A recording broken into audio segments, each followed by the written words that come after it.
quickly into space. Concepcion, blockers in front, and here he goes.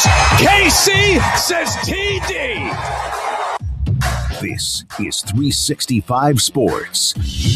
Final 30 seconds of the quarter. Second down throw to the end zone. Douglas.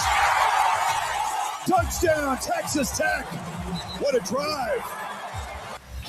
365 Sports is presented by IdealMRI.com. High-quality MRIs for $497 or less. IdealMRI.com. Your health is important, so is your budget. Sorsby the key. What a cut! Broken ankles! See ya! 365 Sports is also brought to you by Texas Farm Bureau Insurance, protecting Texans since 1952. Another first down for Vandy. Pressure off the edge. He steps up, and now he's going to run for the end zone and score! Diego Pavia! Remember when you had a guy, someone who could fix anything? They're still out there at Batteries Plus. With their quick solutions and expert advice on batteries, key fobs, and phone repair, Batteries Plus will have you in and out and on your way in no time. Batteries Plus, the experts in charge. Brown takes another shot. Wide open Koger. Touchdown, South Florida. 63 yards. Now here's David Smoak, Paul Catalina, and Craig Smoak. I saw somebody put this up on, I guess it was Twitter or maybe ESPN.com. The next 5 days, elimination days in football, with college football tonight and tomorrow, the semifinals, the NFL, and the first round of the playoffs starting this weekend, too. So a lot of football to watch, including tonight, the semifinal game out in Phoenix between the Ole Miss Rebels and, of course, the Miami Hurricanes. Tomorrow, Indiana, Oregon. We'll get to that and a lot more. Craig Smoak and Paul Catalina here with me. And Garrett Ross, Brandon Rowe, and Andrew Valade running the mothership. Here's a note about the transfer portal. There are, according to Coach Caraway, and I kind of watched him, followed him, nearly 10,000 football players in the portal. Now, some of those are Division II and Division III, and there's the FBS and there's the FCS, some of them going one way or the other, but nearly 10,000 players, and the portal, of course, still has days before it closes.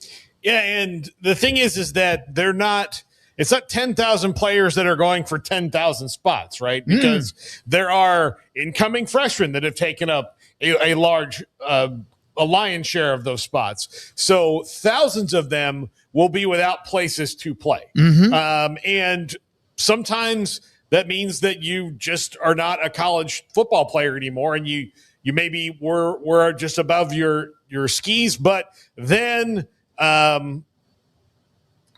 you also have guys that, maybe made bad decisions to just stay where they are. It's a weird process, and it's a lot to sift through for everybody, especially if you're trying to find we need two guards and we need two defensive ends, and you've got to go through and say, well, these guys are gone. By the time you get in the 400 and 500, you're probably not getting guys that you really want more than guys that you just kind of need. Yeah, I mean, that's a lot of guys for sure. I don't really know what to make of it other than everybody seems to think there's better opportunity or grass that's greener on the other side. And I think there's probably a lot of really disillusioned people who think that they have the ability to go out and maybe are bigger in their mind than they really are and are making a jump they probably shouldn't make. And we'll see how many guys end up on the outside looking in thinking they were going to go maybe perhaps take a step up, but instead overvalued who they actually were in this market. I think there will be some of that. I think obviously some guys will actually get bumped up where they should have been maybe to begin with. And guys who were overlooked like a Trinidad Chambliss now have the opportunity to go to Ole Miss and maybe win a national title. So, it's interesting to see that number. It's a lot of guys, but I think it's a mixed bag of players who obviously aren't making good long-term decisions and probably not getting the best advice, but there's also guys who are absolutely getting corrected in the market and getting bumped to where they should have been or getting the opportunities that they've earned with the way that they played the last couple of years. So I think you see that and you automatically go, oh my God, it's chaos and it's crazy. And it is, but not every transfer is ill-advised transfer. Not every transfer is undeserved transfer. There's a lot of guys who are making big moves and making a lifetime's worth of money for some people here in the last couple of weeks. So I just want to make that very clear. It's not all bad, but it is a lot of guys for sure. Yeah, it is. And then one player who was in the portal, Baylor desperately needed a quarterback because Sawyer Robertson is moving on. And today, after visiting yesterday and watching the basketball team last night, even though they lost to Iowa State, DJ Lagway is coming to Baylor. His dad, Derek, played at Baylor. He was a running back at Baylor. He's from Willis High School, and DJ Lagway pulls the trigger. And this right here, we don't know what what else is going to come with this, but without him, there was probably not much else coming. And how and what adrenaline they get from this remains to be seen, but it is a huge day for Baylor and the fan base, maybe more than anyone else. Yeah, I think this was absolutely massive for Baylor because they desperately needed some dose of good news. Coming off the season, the Mac Rhodes issues, having a changeover AD, the situation that created where then that probably prevented you from making a move at head coach during this crazy coaching carousel. So you sit and say, all right, we're going to stick with Dave Aranda for another year because, hey, we don't have an AD to hire a guy right now. Look at the market. There's like 20 jobs, and it's all just nutty as hell, and we got to get our ducks in a row. And so they go hire Doug McNamee. And there were still some people. It's kind of like I've seen this thing. I didn't watch Stranger Things, but I've seen how the internet convinced itself there's like a bonus episode with the whole Baylor athletic director thing. It's like there was a segment of fans that convinced themselves, even though Linda Livingstone said Dave Aranda is coming back next year, they're like, well, she didn't technically say he would officially be back next year. So like we hire the AD and then he fires Aranda. And it's like, that's not what they were doing here ever at all. But I can see where you could twist yourself into hoping that was the case, but that was not the case. And so you are stuck with Aranda. And then you start to look around this whole portal thing, and the message from Livingstone, now that you realize is, yes, she's sticking with him, was, well, we're doing so because we want to keep the team together. And meanwhile, you see the portal open, and everybody worth anything is leaving to go into the portal. Keaton Thomas, arguably your best player, your captain on defense. Bryson Washington just a couple days ago. You're picking up guys, but none of them are like big splash guys. So you have like nothing really working in your favor. And in the meantime, you're watching one of your arch rivals go on spending spree after spending spree, make the college football playoff, win a Big 12 title. And you're just sort of wondering, where's your place in all of this at this point? And so you needed something, man. You needed something desperately to build around and to cling on to get excited about. And I think that's exactly what DJ Lagway provides. Now, I know we had this conversation yesterday, and it's like, why would DJ Lagway come there with the lack of things around him? I think we got to wait and see what they put around him, first of all. But I understand that sentiment. At the same time, like, DJ Lagway is not in any position to be super selective about, who he is at this point, because a little bit of the shine's worn off of him. And I think he's got some proving to do. And I think this staff's got some proving to do. And I think that'll make them work together well to go out there and prove people wrong. But they really needed a splash, and they got one. I'll tell you this, as I was trying to get information myself, this was like maybe like you could hear a pin drop waiting for the decision. Not that if they didn't get him, it was over, but yeah, this was a surge inside the Fudge Athletic Complex, etc. There was a surge of electricity. Take a deep breath and okay, now who? If they did not get him, the drop off in just potential alone of who your quarterback's going to be and what they can do, DJ Lagway's ceiling is higher than, in his floor is higher than anybody else that Baylor is going to get in the transfer portal. Yeah, it's like the highest of any guy they've recruited since Jarrett Stidham, I would say, as far as a rating goes. It is. Exactly. So they have a high floor and a high ceiling guy. And now I will say this, the roster as it stands right now is way worse than the one he was leaving, and that team was 5-7 last year in the Florida Gators. But that talent wasn't really their issue. But they played in the SEC, so they would have been 11-1 in the Big 12, Paul. You know how that works. Yeah, exactly. But if this can open the door for players who want to come and play with DJ Lagway, who want to come and play in Texas, then that makes then that's the only thing that Baylor this is the only thing they could have done to do that. Like, this is the key move. Will it happen? that remains to be seen, because now they've got to go to work on making sure that there are players around him. There's like a silver lining and not so silver lining in that they have some running backs with a lot of potential, but all of them are coming off knee injuries. Dawson Pendergrass has a knee injury. Caden Knighton has a knee injury. Like, we don't know, where like those are in the progress, but he does have running backs in the stable that they can, if they're healthy, rely on. The other skill weapons are going to be up for grabs. The offensive line still getting filled out, but they feel good about the guys that they have. And then we'll see what they do on defense, because that's really, even now that DJ's there, that's kind of like a 1A issue, because they weren't really good on defense last year and they lost their best player off it. So how do you get a functional defense in place? Yeah, well, and then, of course, they got Michael Turner. They got young group. And when I was talking to Keenan Hall about this at the end of the year, he liked who he had coming back, but they weren't sure about Bryson Washington. I don't think they thought he would be gone, but they tried to protect themselves, and they still probably need to bring in somebody that's kind of a veteran player at that position too. Well, I don't think the defense can be any worse than it was last year. I really don't. I don't know how it could be worse than it was last year. And if it is, then everybody's gone anyways. That's a guarantee. So I think bringing in Joe Klanderman, you feel like at least there could be a slight bump up in play on there. And just bottom line, I mean, yeah, there's a lot of unanswered questions. You do have young guys like Jaden Porter and Taz Williams, but they need to grow up quick and become impact guys. I mean, they have to be for this thing to work. I know they've got some other receivers in the transfer portal they're taking a look at, and they've picked up some guys along the way like everybody else. Mostly in the trenches, though, is where they've really been focusing. So we'll see. But I think the moral of the story right now is just that it was a big deal for them to get DJ Lagway, regardless of your opinion on DJ Lagway. This was huge for Baylor to get him, and they desperately needed some news like this, because otherwise they have really nothing to build around or focus on or promote as far as getting people excited for next year. And now they at least have this legacy, a former 5-star quarterback, and now this pairing with Jake Spavital that you hope can create some magic and some wins next year. So we will see. There's a lot more that they need to do, like we've been saying, but this is a big move, and the biggest move by far that they've had in quite a while. Jake Spavital, and one more note, and then his high school coach, Trent Miller. In fact, he does mention this from Willis High School. Jake Spavital arrived at Baylor a couple of years ago, but it was too late because Lagway had already pretty much made his mind up to go to Florida. He tried to get him to change his mind. He and Miller at Willis High School have a good relationship. Did not work out, so the second time around, it did. Do you want to play Trent Miller here?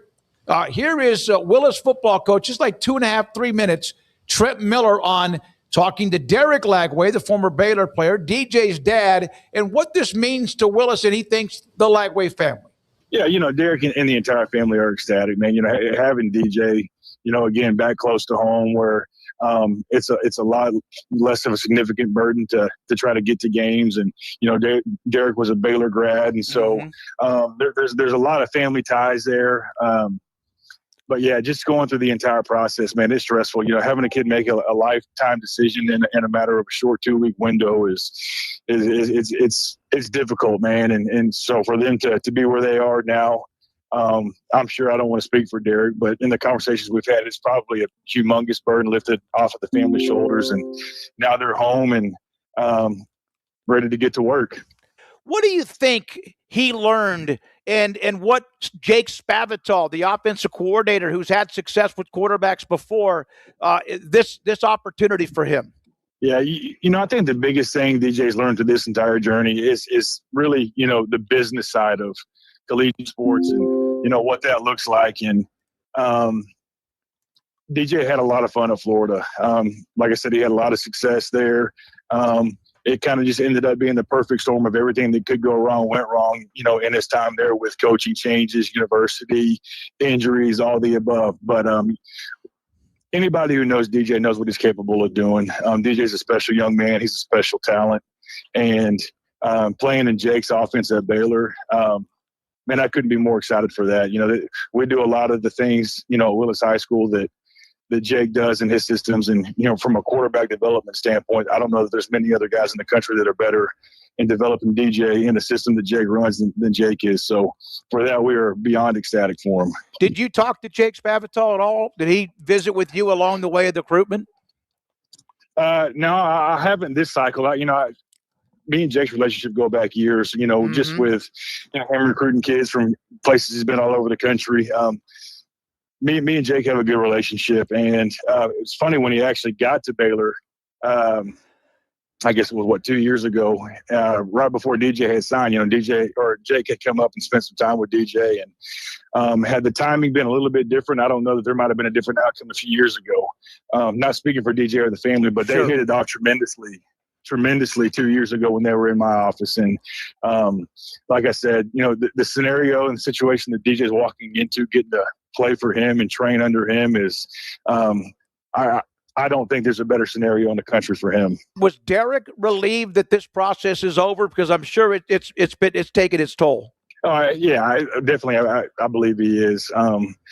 There's so much that goes into this process with coaches trying to contact players, parents, high school coaches, agents, the whole thing. And, it's a 24-hour-a-day deal because you're also dealing with 3 different time zones in the country, with schools on the West Coast, Central Time Zone, East Coast. And then just the wear and tear and the toll on your body from getting on one plane to another, flying from one town to another. I mean, again, not to speak for him, but just you can hear the excitement in his voice, just talking to him earlier about it's done, and not so much excited that it's done, excited that it's done, and we're going to Baylor. Yeah. It's not just the process of it being over. They're really, truly, in my opinion, I believe, excited about the opportunity for DJ to come back home and play at Baylor University. So that's his high school coach, and Trent Miller. So a little nugget with that. And so DJ Lagway and Baylor are one. Now, the drama of Damon Williams in Washington. Here is his former rep, Hendrickson. I have made the decision to end my representation of Damon Williams Jr. effective immediately due to philosophical differences. Damon is an incredible talent, and we wish him and his family the best in their future endeavors.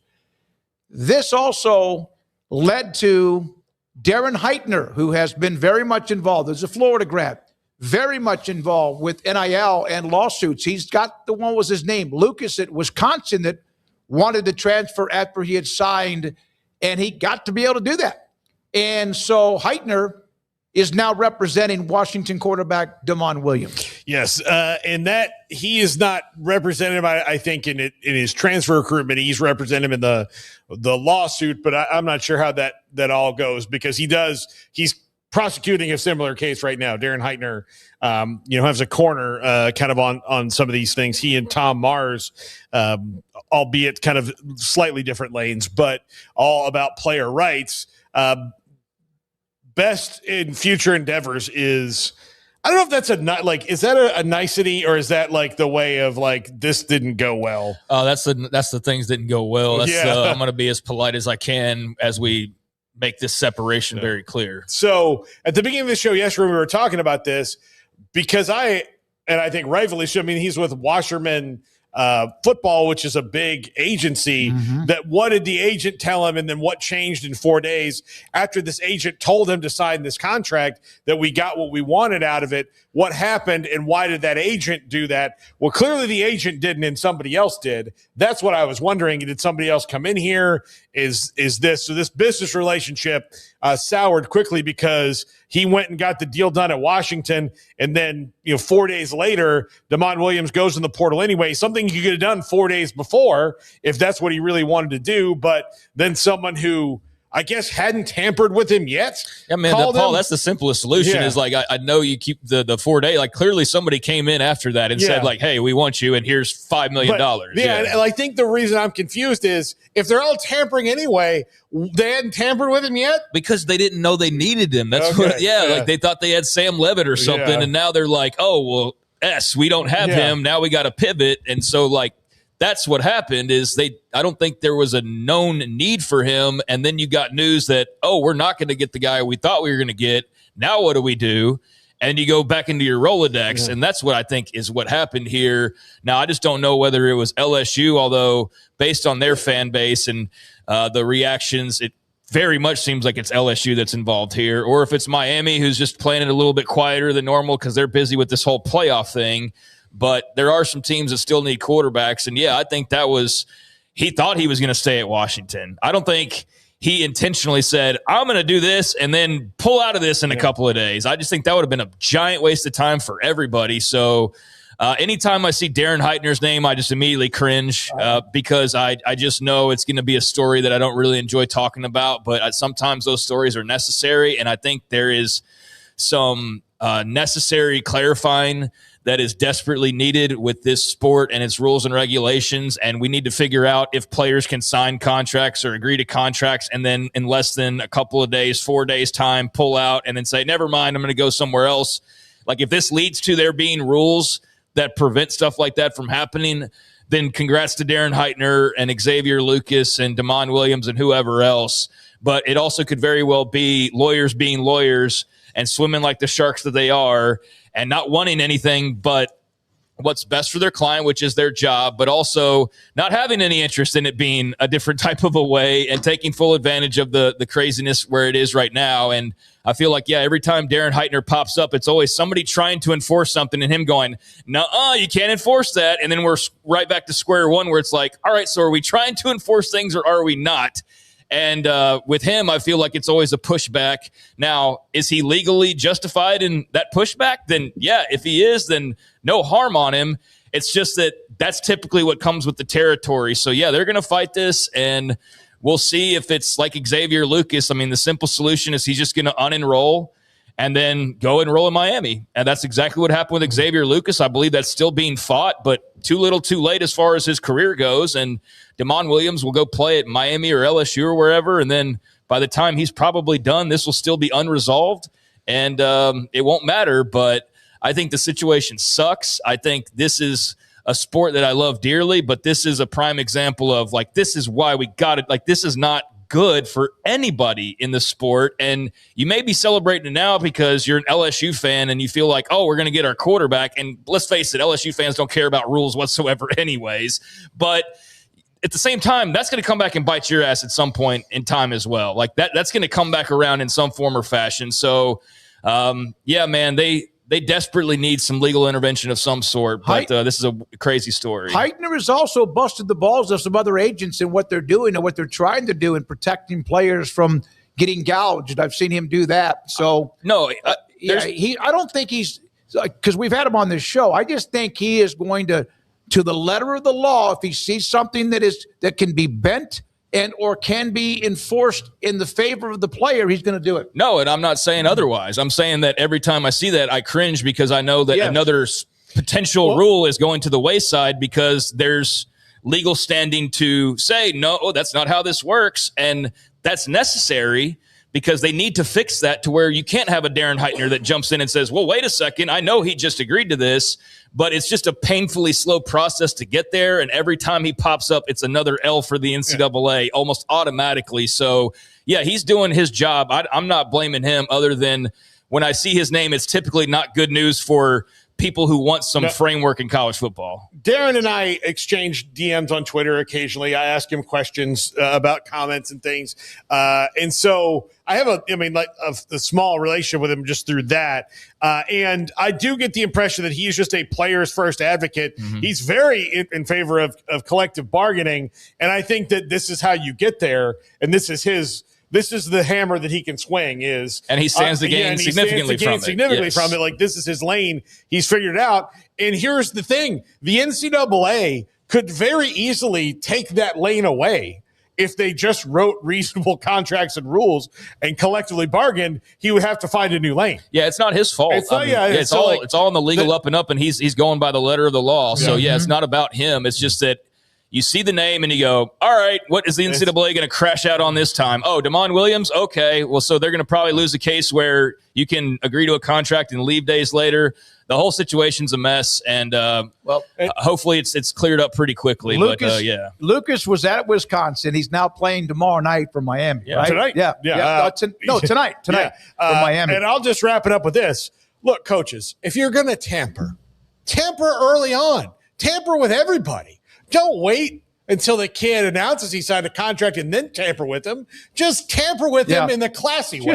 A couple of other notes, and then Sam Cotton will join us. Max Olson both of them have been hammering away at the portal. Will join us at 4 he told me, he goes, you got 10 minutes, so get the stopwatch ready, but we appreciate his time. Shahan Jaja later on in the show. Texas Tech picks up a weapon for their offense. Kenny Johnson, 94 catches, 1,232 yards, and 8 touchdowns the last couple of years, and a couple of kick and punt return touchdowns at Pitt. And he joins Texas Tech. He is from Pittsburgh, Pitt, and now a part of Texas Tech. Yeah, they've had some receivers I've seen a couple of days that have jumped into the portal that they recruited really heavily. Those guys jumped in probably because they knew that they were going to go after some portal guys. And this Kenny Johnson's a really, really good player. So he's going to fit in well. He's another weapon for Brendan Sorsby. Everything has turned up roses except for the actual playoff game for Tech in the last year. Yeah, the Oregon game was something that finally stopped their momentum, and boy did it ever. But it didn't take long to get it back. And yeah, they've grabbed a couple of wide receivers now at this point. I mean, they do have some guys moving on to graduation, but you've got Terrence Carter Jr. coming back, and I'm assuming we'll talk about some others that announced they're coming back as well. But they're loaded for bear, man, going the next year. And arguably, and I think before even the portal opened, we're already saying this team next year will be far more talented than the team this year. I saw that from a few different places. And at first I was not saying that was impossible, but I was just wondering how they were going to get there. And they very quickly have gotten there. I mean, they've at least replaced the talent that they had to a large degree. And in some cases you could say because of what is coming back or just the overall grouping for some positions, they might even be slightly, if not significantly better. So, yeah, they are tearing it up right now. I'm sure they're going to have the number one portal class again based on the way everything's going. It's hard to see how people would have a better class than what they put together so far. And you've still got, Coy Petrich out there that looks like he's probably going to go there. And Wendell Gregory is still out there. He's probably going to go there. So that's another couple of guys, and I'm sure I'm missing out on some others as well. So they've absolutely destroyed the portal, and they are firing up the machine for 2026 in record fashion. They have they've done a good job, and then they had this the triplets, as you could say, the running backs. Joyner, remember, he was hurt, and then you also have Jacoby Williams, who is the one who had the biggest play for them. They only seemed like big play for them on offense, and then Dickey, who just did not have a big game at all, and just seemed like he was overwhelmed in that game by by Oregon. All three of them run it back. That means they have re-signed and coming back for yet another year. The entire running back depth chart are the ones that have been the playmakers. Yeah, this is funny to me. There's another return announcement, and it led me to a little bit of a rant on the podcast earlier today. Not like an angry rant or anything, but just of like, this whole thing is so silly.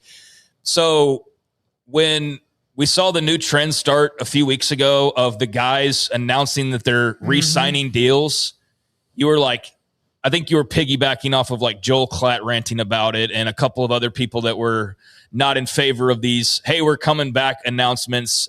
We got a new contract, so we're coming back type of announcements. And I said at the time, I was like, look, it's college football programs. They promote anything and everything that they can possibly promote. And so this is just another way to just promote, like, it's almost like getting a new commit, right? It's like signing another star, even though it's just a guy who's already on your roster.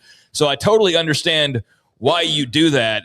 But I think we've reached a really silly point where guys who are like freshmen, sophomores, after a year of starting are like, boom, I'm coming back. It's like, I didn't have any idea you were thinking of doing anything else. Like, did you have plans to go elsewhere? So when I saw this, and in particular, a different announcement is what really had me going down this pathway. But this is where I felt like, yeah, these return announcements are kind of ridiculous because, like, dude, you're a sophomore. Like, so you're telling me you were thinking about going in the portal? Or yeah, you could have been. But I get it. You're right. They're going to. This makes it look like they added somebody, right? Like, so it's a promotional thing. I get that. I have nothing wrong with that. So it looks like you just added 3 massive running backs for next year. I just find that we're announcing like freshmen coming back for a second year, as though it's like a brand new commit. I just find that whole thing a recent trend that's sort of silly because I guess you have to do that. Since it's such a year-to-year business now at this point. But really, I just find that to be a sad state of affairs that you actually now have to wonder about the guy who's played one season going off and playing elsewhere. But, I mean, that certainly was something else that got the Red Raiders riled up, and there's been other announcements all over the country like that. But, I find that to be kind of silly when you got freshmen going, hey, I'll be back next year. It's like, I sure as hell hope so. Yeah, like, you didn't play. Where were you going? This re-signing thing, it's going to take some getting used to. It's also, we got to be careful that, like I was initially with a lot of things, get off my lawn. I'm numb to it in a way. By the way, there's a lot more that's happened. Raleek Brown, the Arizona State running back, it's official now. He yesterday, the report he was going to Texas. That now is official. Game-breaking type of running back. Had the massive game, 255 yards in a game, and he is headed to be the running back one, along with the young incoming freshman from Florida at the University of Texas. Yeah, just to finish up on the Tech part leading into Raleek Brown, I mean, that's great news. I didn't think there was any different news that was going to happen for Texas Tech, which was kind of my point, is I thought it was pretty much guaranteed those three are coming back. So now it is officially guaranteed, and I'm very excited to see Quentin Joyner because they've kind of hyped him up now to the point where it's like, well, shit, I can't wait to see what this guy looks like because y'all are making it sound like he's this 5-star waiting in the wings, and I know they were very excited about him before that injury, and we know that Dickey and Williams both had really solid years, especially Dickey with over 1,000, and Williams was right there as well. So that's going to be a pretty prolific running back room, but for Texas, that's a really nice pickup as well. I mean, Raleek Brown helped answer the question to at least some large degree of who's going to replace the big bad Cam Scattaboo. You wondered how that was going to work. They go get Kanye Udo, and you're like, oh, they got the Army running back, and Raleek Brown was by far their best running back. He was the guy that ended up being the difference maker. I was surprised that the running back at Army what was his stat? Oh, he's back in the portal. Yeah. That's what his stats were back in the portal. And so I thought in that offense, in that kind of power of what Scattaboo, who of course is a unique, one of a kind guy, that kid from Army was going to have a really pretty good year for them. I don't remember his name being mentioned. I don't. Kanye Udo's, I just mentioned him a second ago, but yeah, he was not mentioned hardly at all. He had the game against Mississippi State for like 100 yards, but I think that was half of his total on the season was that one game. So I don't know how much injuries played into it or how much just Raleek Brown was better, but that's a really nice pickup for a Texas team that we know needs some running backs, and they need to rejuvenate that running back attack. So I think he'll go a good ways in helping them do that. So, yeah, I like that get for them a lot. And I know it's been a little bit of a pull and tug as far as their success in the portal. You're seeing some hand-wringing from the Texas fans about who they have or haven't gotten. And they stand to get a Cam Coleman still or whoever, even though that's up for debate who lands him ultimately. But Raleek Brown's a nice addition. I know. I had a conversation with our good friend Paxton. He and I on the phone yesterday evening about Texas and the portal. I enjoyed that. I love sharing and talking to those of you in the chat. If you reach out to me, I'll always stay in touch with you. Sam Conn in just a second. Yeah, I'd like to announce as a player that I am staying at the place that's going to pay me the most money, that can pay me the most money, and is also really good. Cam Coleman's the next. Yeah, Cam Coleman's the next one. That's the big drop. There's Levitt's still out there. Sam Levitt's still out there. He's but at Tennessee today. Yeah, I saw that. He was playing some kind of football game on the big screen at the stadium, at Neyland Stadium. When we come back, Sam Conn, Max Olson around the corner. Later on, Shahan Jaja, Craig it off the radar in our big finish, including the top 5 polls, quizzes, and the wheel. This is 365 Sports. QC Kinetics. I have dealt with little aches and pains over the years, and finally, back in September, I went to visit them in Dallas, had a consultation with them, heard about what they do. They deliver regenerative treatments that actually help your body repair by using what you have inside of your body, and it's working. For whatever reason, what causes pain? In some, it might be your elbows or your shoulders. It might be your ankles, or it might be your knees. For me, it was my right hip that was always kind of jagged because my lower back was all messed up because of just the wear and tear. If you're facing invasive surgery, before you do, listen to me. If you've been getting injections in your lower back to take care of some other aches and pains, I did too. That just kicks the can down the road. Skip the 3 to 6 months of recovery, skip the pain, skip the invasive surgery. Imagine this instead, that you're moving better, you're stronger, and you don't wake up to that tug. I don't anymore. It was like about 5 years of that, all because you took care of the pain the smart way. Game-changing regenerative treatment from QC Kinetics, locations in Dallas and also in Houston. And I go to the one on I-75 in Dallas. It has worked for me. I have another treatment in February. I can't wait. It is working for me. It will work for you. QC Kinetics at QCkinetics.com. My go-to guy. Can you fix my smartphone? Yes. Do you have car batteries? Yeah. What about golf cart batteries? Of course. Battery from a G-Fob? Absolutely. My boat? Huge variety. Toy boat? Sure. Motorcycles? You bet. My apartment building? Whole building. Do you have batteries for my party lights? Yeah. Batteries Plus, the experts in charge. It's time to start something new at Allen Samuels. Drive in with huge savings on all of our Chrysler, Dodge, Jeep, and Ram vehicles. From a trail-conquering Jeep Grand Cherokee, towing in style with a Ram Heavy Duty, or cruising the city in a sporty and luxurious Ram 1500, we've got the perfect ride for you. Stop by Allen Samuels in Waco, where we make car buying easy. Come by. Let's be friends.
Hello, I'm Camille Johnson with Camille Johnson Realtors.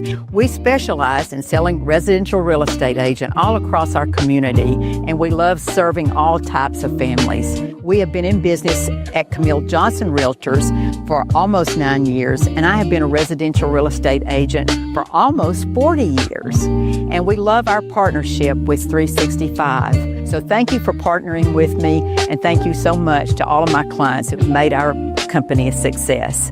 Joint pain? How long do you got? I'm talking about my back, my elbow, and my shoulder. 24 years in the majors. Roger the Rocket Clemens dominated the game, but even legends feel wear and tear. I put my body through a lot for baseball. I didn't want more surgeries. QC Kinetics regenerative treatments use your body's natural healing properties to help restore joints without surgery. And the results? Pain is gone, I'm back, thanks to QC Kinetics. Schedule your free consultation today. Better starts here. Probably go another 3 innings. You got batteries for my side-by-side? Yes. Replace my flashlight? Sure thing. What about my business? Oh, good one. 100%. Batteries for my fleet of trucks? Gas floor scrubbers? Yes, and fire panels. We have pallets of batteries. Well, what about... As your go-to guy, if it needs a battery, we have it. Well, that's all you had to say. Could have led with that. Batteries Plus, the experts in charge. This is 365 Sports. The 3 o'clock hour is sponsored by Waco Custom Marketplace. Meats, sweets, Texas treats, and a cut above the rest. 425 Lake Air Drive, Waco. Sam Kahn. Kahn time. TheAthletic.com joins us. Good to see you, Sam. And college football tonight, semifinal games. We'll get to Lagway because I know you wrote a little bit about that earlier today. But we're here. We're in the semifinals, and I love these two matchups. I can't wait for the game tonight to get home, and I might even do some queso dip or something like that, like it's a Saturday. Your thoughts about Miami, who a lot of people, should they be in? And here they are, and they look pretty good doing it. It's nice to have good players, right? Good offensive linemen and defensive linemen, which Mario Cristobal and Miami have in spades. And you can really see the way he built that team from inside out. He's a former offensive lineman. He believes in line of scrimmage play and elite linemen. And you can see when I covered them in the very first round game against Texas A&M, when you saw them down on the field at eye level, boy, they looked impressive. You could tell the talent that he stockpiled in that roster. And then you've got Ole Miss. That's been obviously an interesting story with Lane Kiffin leaving and Pete Golding taking over, and Trinidad Chambliss, a defensive Division II transfer, becoming the quarterback. And it should be a fun game. I agree with you. I think it's a really good matchup, and tomorrow night should be a fun matchup as well. Obviously, it's one we've seen before, but having to take place with higher stakes on a neutral site will be interesting. So I, too, am really fascinated by the matchups in all these games because there's a lot of good players on the field on both sides. And these games, to me, are the most fun because this is where you can really get into the chess matches. We're so deep into the season. There's so much tape out on guys, and it really becomes a matter of not just having great players, but how you deploy your great players in these moments. Sam, Miami has been on a long path. Not that Ole Miss hasn't been on a long path, but Ole Miss didn't know, their fans didn't really know what this tastes like. They have no idea. There's a generation of Miami fans who were used to being the baddest dudes on the block, and then they were so not that for the last 25 years. How important was it, or how much did it work out that the guy that they hired, Mario Cristobal, used to be one of those bad dudes? Yeah, I think that was a big reason why they brought him back, right? When he was at Oregon and left for Miami, it was, hey, mama called home, and it wasn't just obviously his home, but the former players in Miami, I think the alumni, the alumni that are players, the former players of that program, have a connection with that program that is publicly in view in a way that I don't think many programs do. Like, I don't know alumni football programs that are quite as vocal as those from the U. You know, you think about Michael Irvin or Ray Lewis or Ed Reed and all these guys. And from those 80s and 90s teams, it was very clear that when one class moved on, they were trying to mentor and pass the tradition down to the next group. And they would show up at games back then. They would talk to the guys. They would keep in touch with those guys. And that mattered in a big way in Miami. And I think having Mario Cristobal, who was part of that era, be the connective tissue from the old Miami era to the new one was really important. I think that place and that program and the culture around it is very unique. And having someone who understands it implicitly, I thought was really important for them. Who do you think's playing for the national title when we talk to you next? I think it's Miami and Indiana. I think Indiana's the best team in the field in terms of how they've played. And you look at how they dominated Alabama, and I was really impressed. I didn't think that was going to happen just because of the pure talent level that Alabama has. But to see them just systematically destroy the Tide, I was really impressed. And Curt Cignetti continues to amaze us all. And it is a really good roster. Like, you look at up and down the talent, it is not a blue chip ratio roster, but when you look at what they brought in from the portal combined with what they've developed that they had already there, it's a really good team. And then you look at Miami, and I think just the line of scrimmage talent, and I think what they have on the defensive line, and you combine that with the running game, if they don't get too cute and they don't try to do all this fancy trick play stuff on offense and just feed the ball to Mark Fletcher and Shamar Brown and keep the running game going, I think they have the advantage against Ole Miss. So those are the two teams I expect to see play for it, but I think all four are good enough to get there. Indiana has grown-ass men, don't they? They have. They sure do. Just grown-ass men on the offense and even the defensive line. Their defense has been a surprise for me. Maybe they were better last year and I didn't pay attention to it because they threw the ball and their offense was so spectacular. But I watched them against Alabama, and they didn't let them breathe. They did not allow them to breathe. And I mean, it was methodical. No. And you know what? For all the, not to bring this into the conversation, but for all the rhetoric about Group of Five schools and their belonging, some of those really bad dudes on the defensive line, Mikhail Kamara and Tyreek Tucker, those are former JMU guys. You know, those, it speaks to the evaluation and the eye for talent and the identification of Curt Cignetti and his staff to be able to find some of these guys, because so there's still a pretty good amount of former JMU guys on this roster, but they are, you know, across that front, Tyreek Tucker, Mikhail Kamara, Dominic Ratcliffe. I mean, Stephen Daly's hurt, obviously, but they really do have a big, physical, twitchy defensive line. And then they've got some really good dudes on the back end, you know, and at linebacker and in the secondary as well. And on the offensive line, you talk about Carter Smith and the transfer Pat Coogan, the center from Notre Dame, which I thought was a really underrated transfer this offseason. You know, he He got in the portal not long after the national championship game and ended up at Indiana. And a center transfer doesn't really catch a lot of attention, but I think he's played such a vital role for them because A, he has championship experience, but B, he's a really good player in the middle of that O-line. Sam, this week you've probably spent less time thinking about the two games we've got coming up tonight and tomorrow, and 90% of your time. I thought we could have a nice, like, friend-to-friend, heart-to-heart chat, and then I realized, you know what? Probably not going to get all of Sam if I had a problem to talk to him about. What has been your biggest surprise of the transfer portal this week? I guess the Damon Williams situation is probably the biggest one because especially once they announced he was coming back and didn't really hear a lot of rhetoric coming out of Washington before he announced that he was re-signing, that he was going to get in.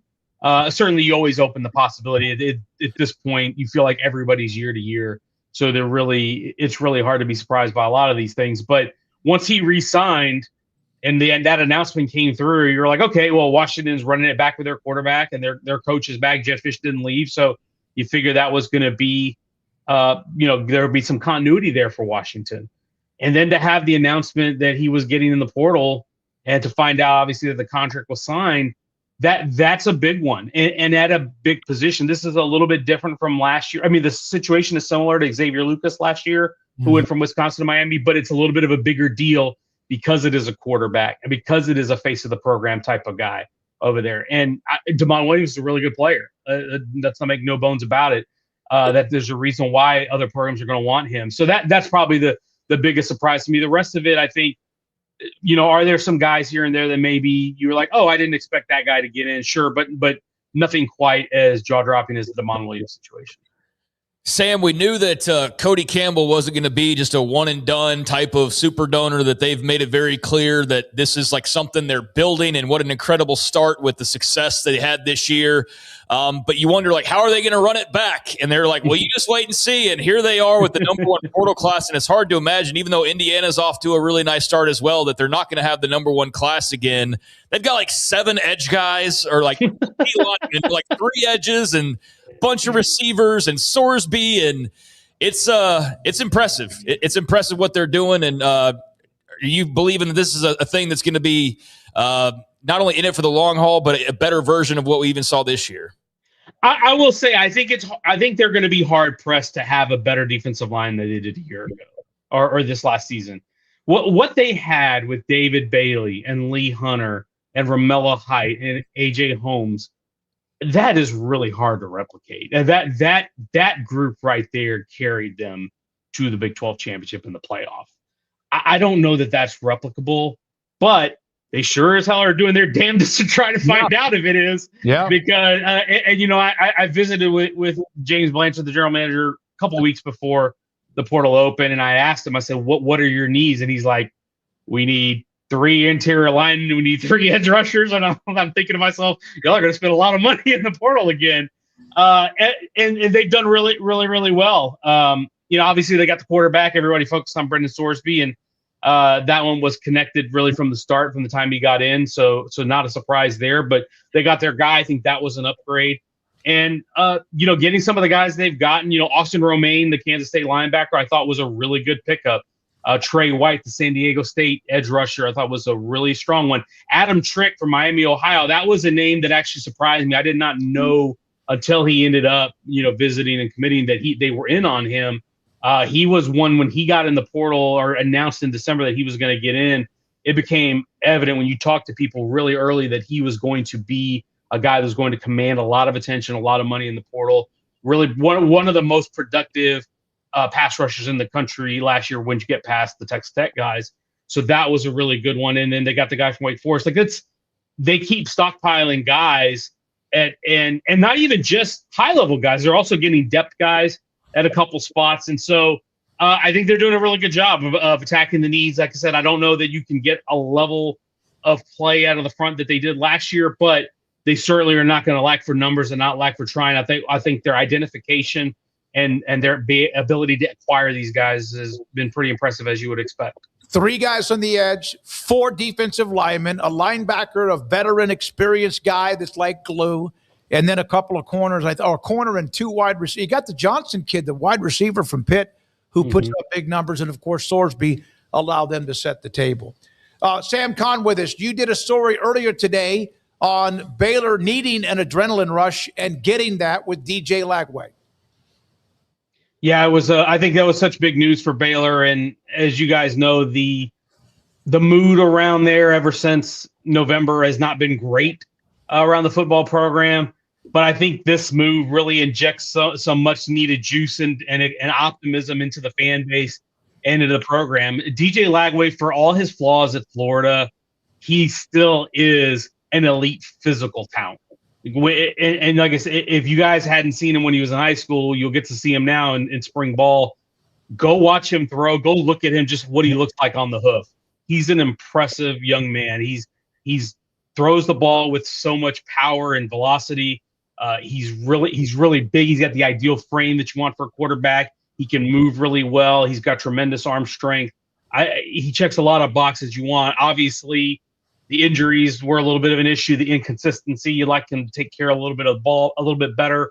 But I think pairing him up with Jake Spavital in that offense is going to do him a lot of good. Spav, what you saw with what he did with Sawyer Robertson the last couple of years, and what his history is working with Will Greer or Davis Webb or Geno Smith and the long list of guys that he's had in his career, I think Spav is going to be able to develop this guy and turn DJ into a 3,000, 3,500-yard passer in a short amount of time. And DJ's the type of guy who I think he's about the right things. You talk to people who've been around him. He's a good teammate.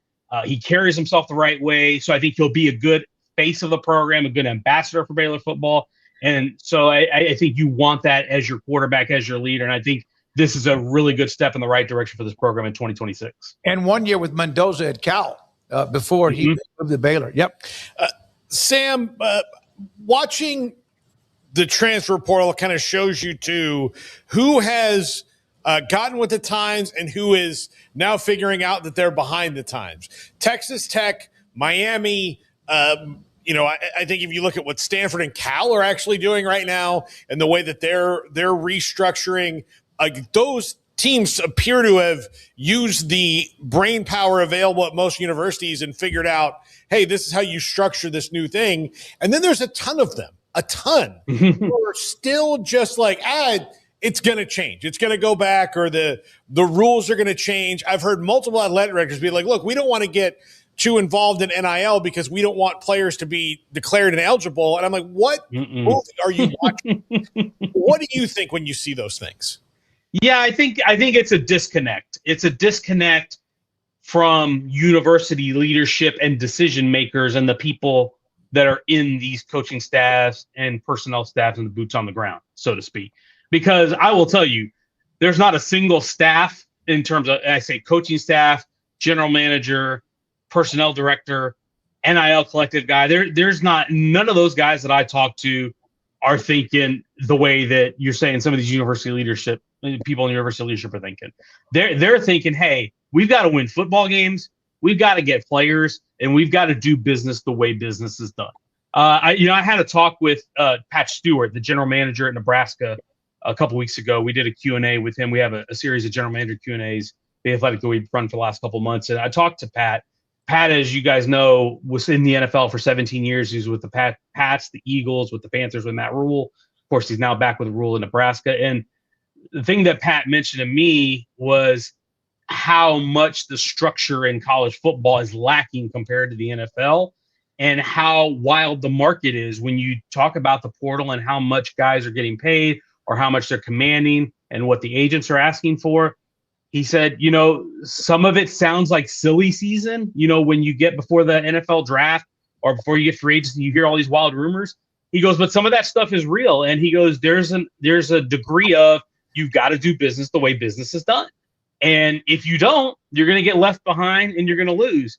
And Baylor was one of those programs that was reluctant to play in that sandbox until the last year or two. And then they started getting more aggressive in it. And you saw them pay the price for it with their roster, because their roster talent started to suffer because they were not acquiring players at the level of some of their peers, because their peers were playing the game and were paying and compensating players at a higher level.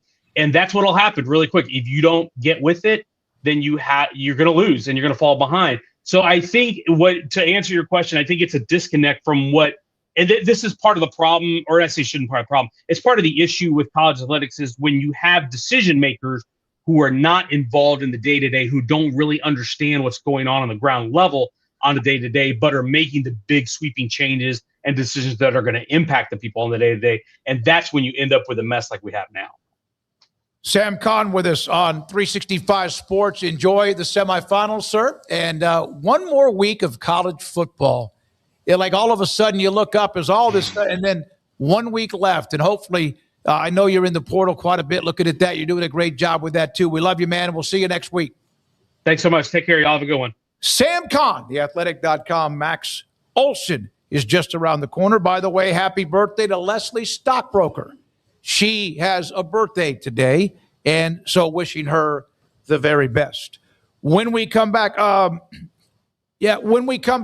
we will hear from Max Olson. We'll go over some of the transfer portal in between Max and also Craig's Off the Radar. And a few other nuggets, by the way, when it comes to college basketball, the Big 12 the last couple of days.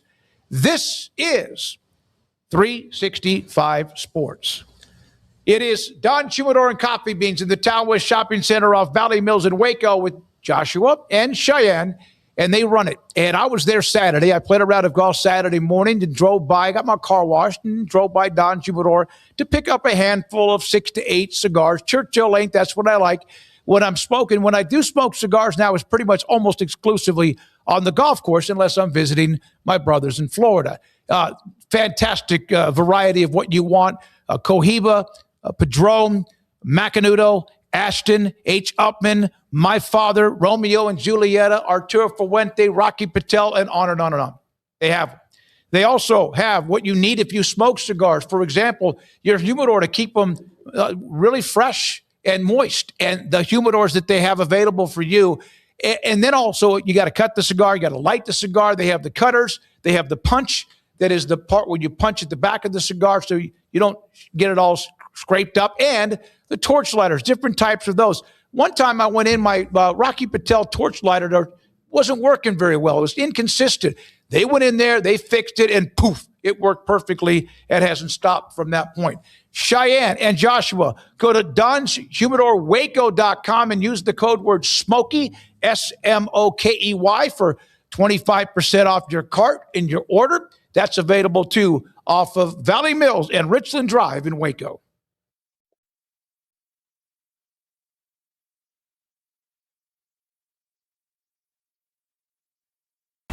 Did you know that 1 out of every 4 men have symptomatic low levels of testosterone and don't even know it? And if you think you're too young to worry about it, guess again. Low T levels can make you feel tired and grumpy, raise your cholesterol, and cause weight gain. Petty Clinic Low T can set up same-day blood screening and results. So if you're tired of being tired, call or go online at pettycliniclowt.com. It's a private clinic with an atmosphere catering to men. Affordable, only $165 a month, including lab work, office consultation, testosterone injections, and follow-up visits, compared to $300 or more a month in Dallas or Austin. And you don't have to drive 90 miles one way or the other and fight the traffic. Petty Clinic Low T has board-certified physician consultations and will provide the best form of brand-strength testosterone. Contact Petty Clinic Low T for increased energy, improvement in sexual desire and performance, mood, concentration, even a decrease in body and belly fat. Just off Highway 84 and Old Hewitt Drive in Woodway, pettycliniclowt.com.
Whatever it is you wrangle,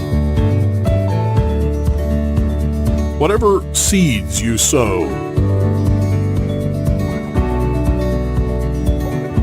no matter what you nurture or what you choose to grow, at Texas Farm Bureau Insurance, we're proud to protect all Texans. This is 365 Sports. This 4 o'clock hour, start the stopwatch. He's busy and has been amazing covering the transfer portal. Max Olson, ESPN. Max, Paul asked this a minute ago to Sam. What has been, in your opinion, perhaps if there's a bigger surprise than anyone else with these portal decisions? I think probably DeMond Williams Jr. is probably the first one that was like, whoa, like did not hear rumors, did not see that coming. Obviously, it had been announced 4 days earlier that he had signed a new deal with Washington. That deal's for over $4 million. Like it would be one of the highest paid QBs in the Big Ten already. So the idea that someone would have come in and offered him way, way more to make him make that announcement, pretty surprising. Yeah, and obviously, as we've seen in the past couple of days, a lot of fallout of that, a lot of complications, a lot of hurdles. And you kind of wonder, like, if you're Lane Kiffin and LSU, do you really want to, like, go through all this and try and pull this off? Or do you kind of shift your focus to other targets here? I think it's a really fascinating problem. We saw it a year ago, obviously, with Xavier Lucas at Wisconsin going to Miami. But now this has got a lot of attention, the NCAA and the Big Ten. And, the agent, DeMond Williams Jr. today, we'll see whether it's LSU or Miami or whoever's involved here. We'll see how they pull this off. Max, his agent dropped him, which is rare, and it was because of a difference of professional opinion. I know that this happened because somebody didn't think they would need a quarterback, and all of a sudden did. But can't we have them just tamper, politely and do it before they sign the contract? Well, I think it also I think the reason it's such a hot issue right now is just because there are so few rules and guardrails and this stuff. But at least, generally speaking, if someone signs a deal and they re-sign to come back, generally, GMs and schools are staying away. They're like, okay, he's staying there, moving on to the next one. So yeah, breaking these contracts, we have the Damon Wilson case going on right now between him and Georgia, and now he's going back in the portal and is a top 10 player in our rankings. I think these stories of what's in the contracts, what happens if you break them, what's the cost, can you actually transfer? Can they actually, just decide they don't want to put you in the portal? There's a lot of these issues that it takes a high profile case to kind of bring it to the public's attention and really get this stuff figured out. Max, are you surprised that Dylan Raiola and Sam Levitt and the likes are still out there at this point, or is that just a matter of the timing of all this? Yeah, I think there's a timing piece to it for sure. I think that Sam Levitt has obviously been on a few trips now, and after all this broke when he was at LSU, now he goes and takes some special visits to Tennessee. And you really didn't hear very much about here's all these other QBs that Tennessee is on. I think this would be a great move if the Vols can get Sam Levitt signed, because I don't know really who else they'd be pursuing here.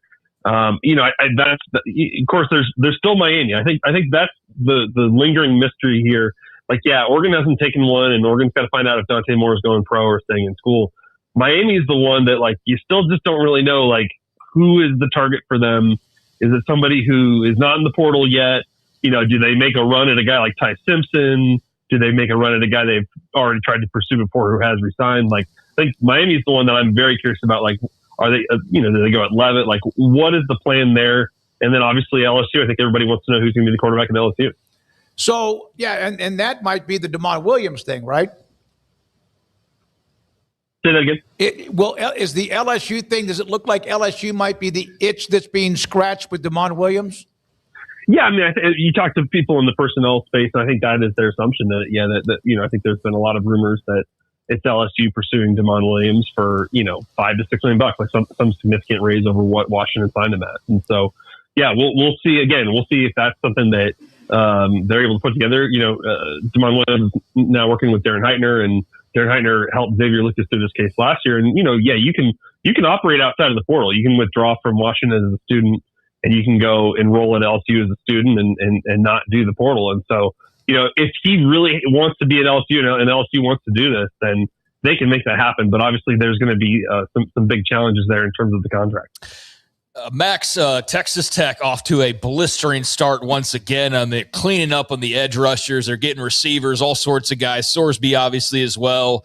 Who's going to be nipping at their heels? Is it Indiana and the Aggies? Like, what's the conversation going to be like as far as the top portal class? And I guess kind of part two of that is how do you judge already or kind of look at last year's Tech Hall versus this year's Tech Hall so far?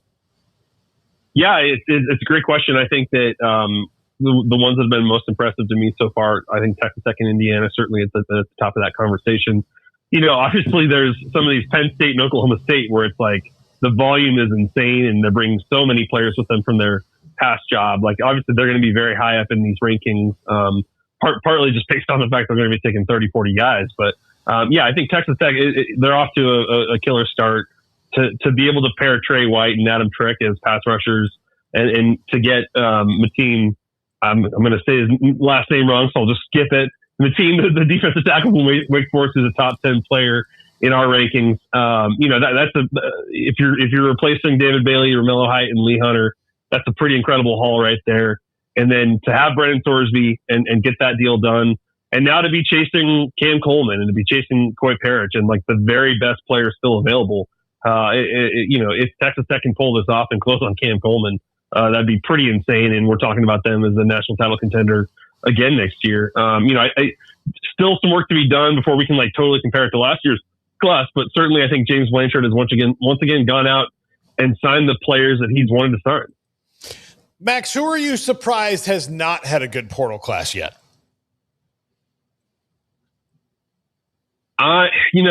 Work in progress here.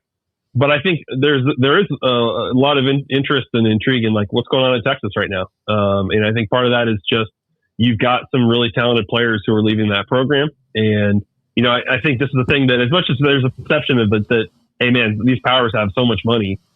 This is a challenge at Texas and Georgia and Alabama and like all these schools where you've got to figure out like how much you're willing to pay a guy, whether he's a backup or a returning starter, to come back versus do you want to give him a big raise or do you let him walk? And I think that these are tough decisions that everybody has to make. And so Texas has had some pretty high profile guys leave the program with Trey Wisner and CJ Baxter and Parker Livingston, Jamie French today, the 5-star wide receiver. Mm-hmm. And, their portal class is still coming together here.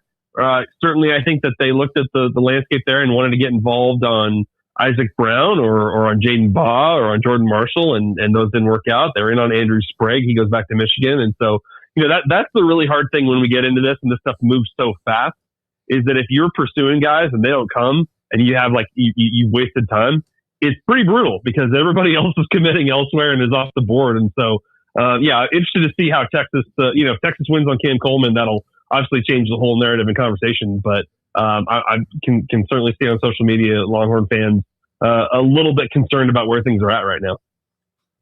What about when you look at the portal? We know that NIL is evening things out. Perhaps not quite parity, but getting that way. Is the portal even more so than even NIL? Because obviously, if you get somebody in the portal, you're paying them money rather than kids coming out of high school.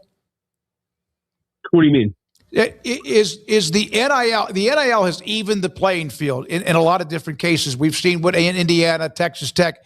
Is it even more so in the portal that you see the evening out and the have-beens being caught by those who have not? Oh, I see what you mean. Yeah, I think that when you get into transfer recruiting, and part of it is like there's if you're recruiting a high school guy, it takes 2 or 3 years, and you go through this whole process, and you may or may not get them. Transfer recruiting can get done in a day or two, and so if you're providing money and opportunity, and you can get a guy on campus, you can get him signed in a day. And so part of that is just if you have that right combination, if you're ahead of the game here, if you know who you want to get, if you're working closely with the agent, if you can get the first visit and you have playing time, you have opportunity, and you've got a good amount of money to offer, you can get a guy. And so I think that when people see like great players picking Indiana or Ole Miss or like these these teams are in the playoff, but like, certainly not viewed as the blue bloods. It's like these guys see what these programs are doing, and they want to be successful. They want to get drafted, and ultimately, like, I think that it's just a different mindset on the guys that are in the portal. And I think if you hit it, if you can find the right players, you can pull off some pretty big victories, because there's just especially in this cycle, guys, there's just too many players available at the same time. Mm-hmm. So everybody has a chance to go get really good players and get this done. And but and those players if it's the right spot, they're kind of willing to go anywhere in the portal. And so I think that's a big factor in why this stuff gets spread out more. It is interesting. I got to tell you, you guys do a great job, Max. I know it's 24/7. Thank you very much for your time on a busy day, as you have every day. But we appreciate it. Enjoy the semifinals tonight and tomorrow. We'll talk to you soon. Are those games tonight? One. There's the one. Oh, man. There's one. I got to get out of this cave of my office and see what's going on in the world. So do you have get like a extra shower, flat, Max? Get a shower. Do you have like extra spreadsheets and whiteboards and extra flat screens? Oh, man. So I have an Excel spreadsheet of every FBS scholarship player that goes in the portal. And I'll be honest with you guys, that spreadsheet is in shambles right now. I wish everybody would just stop for a day. No more players go in. No more players make commitments, so I can get caught up. But that's just that's not reality right now. No. Thank you, buddy. Appreciate it. Max Olson, ESPN.com. Great follow on Twitter. Also, the articles that he puts up on ESPN, ESPN.com. When we come back, we got a couple of other nuggets in college football, some other players that have entered the portal, some other notes as well, including, the semifinal game, including tonight, Miami and Ole Miss, and the game tomorrow night, Indiana and Oregon. That and more. This is 365 Sports. Marco's Pizza lovers get it, and I did on the way home Monday night. Didn't want to cook. I was feeling okay. So I said, I'm calling Marco's. And I was going to have them deliver a pizza, but I drive right by one of their locations, so why not call it in, pick it up, take it home with me? And that's what I did. Marco's Pizza with 5 locations around this area and the fastest growing pizza brand in America. Marco's Pizza, my favorite, the large pizza, thin crust with all the meat, everything you can imagine with ingredients, and that could be for you. Pepperoni, Italian sausage, chicken, and more. And they have sandwiches, and they have wings, and they have soft drinks if you want that too. Bob Mock, the owner, Marco's Pizza. Marco's Pizza. Pizza lovers get it. With over 25 years of excellence in IT, Carrion Solutions is your trusted technology partner. From managed IT services to cutting-edge cybersecurity, our expert team delivers tailored solutions that drive success. Our portfolio includes products such as Veeam, Bitdefender, Microsoft, Cisco, and Fortinet. Call David Carrion and his team of experts. Call 888-522-2221 or visit us at carrionsolutions.com. At BK4, we step onto the field every day for our customers. Here, legends are born and glory is earned. The spirit of competition unites us all as we stand as one. It's more than a truck, it's a passion. Get ready for the thrill, the triumphs, and the unforgettable moments that only BK Ford can deliver. Are you ready to experience better? BK Ford.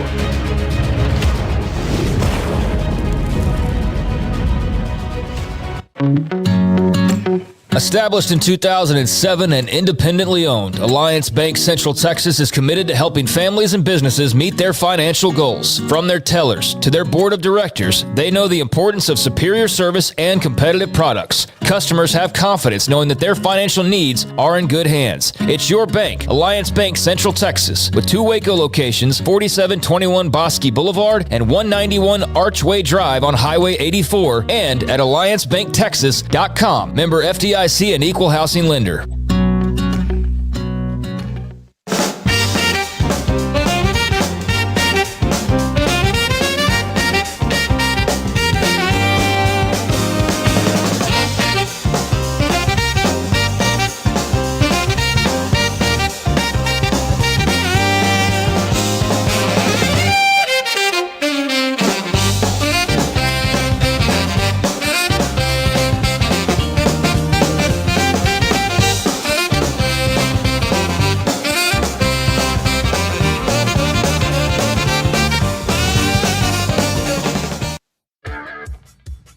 This is 365 Sports. Here we go, 365 Sports. Craig Smoak off the radar around the corner. Shahan Jaja at 5. Thank you for your time. There's a semifinal game tonight at 6:30 between Miami and Ole Miss. So before we get to a note or two or three on the BYU coaching staff, announcements by Kalani Sitake, Craig was discussing this just a little bit ago when freshmen announced they're coming back. We were talking about the Texas Tech running back trio. Bear Bachmeier, the freshman, who was a big part of the story this year in the Big 12, had a big announcement, big image, and he's coming back to play at BYU.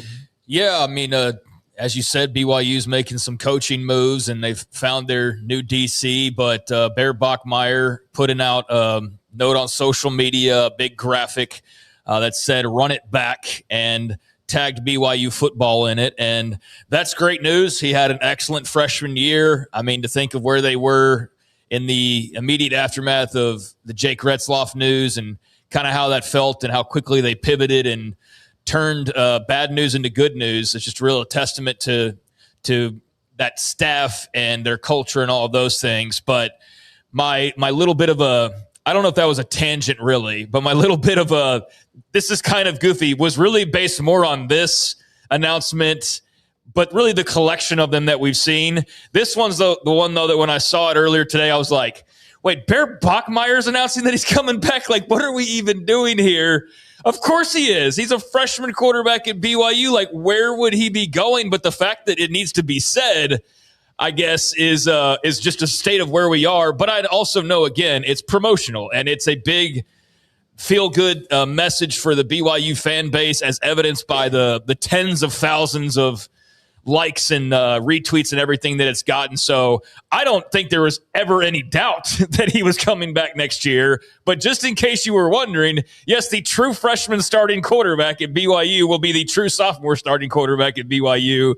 I just find this all absurd. I'm not like, get off my lawn. I just think it's goofy in a funny way that's where we are now, that, yes, you have to worry about the true freshmen saying, all right, see you guys after a year. So thankfully they don't have to worry about that. It's just, some of them are not shocking because, like the running backs at Texas Tech, like Bear Bachmeier, okay, I understand, Bear, you're a quarterback, and he could jump in the portal and he could make a lot of money, but BYU is going to pay him, market rate.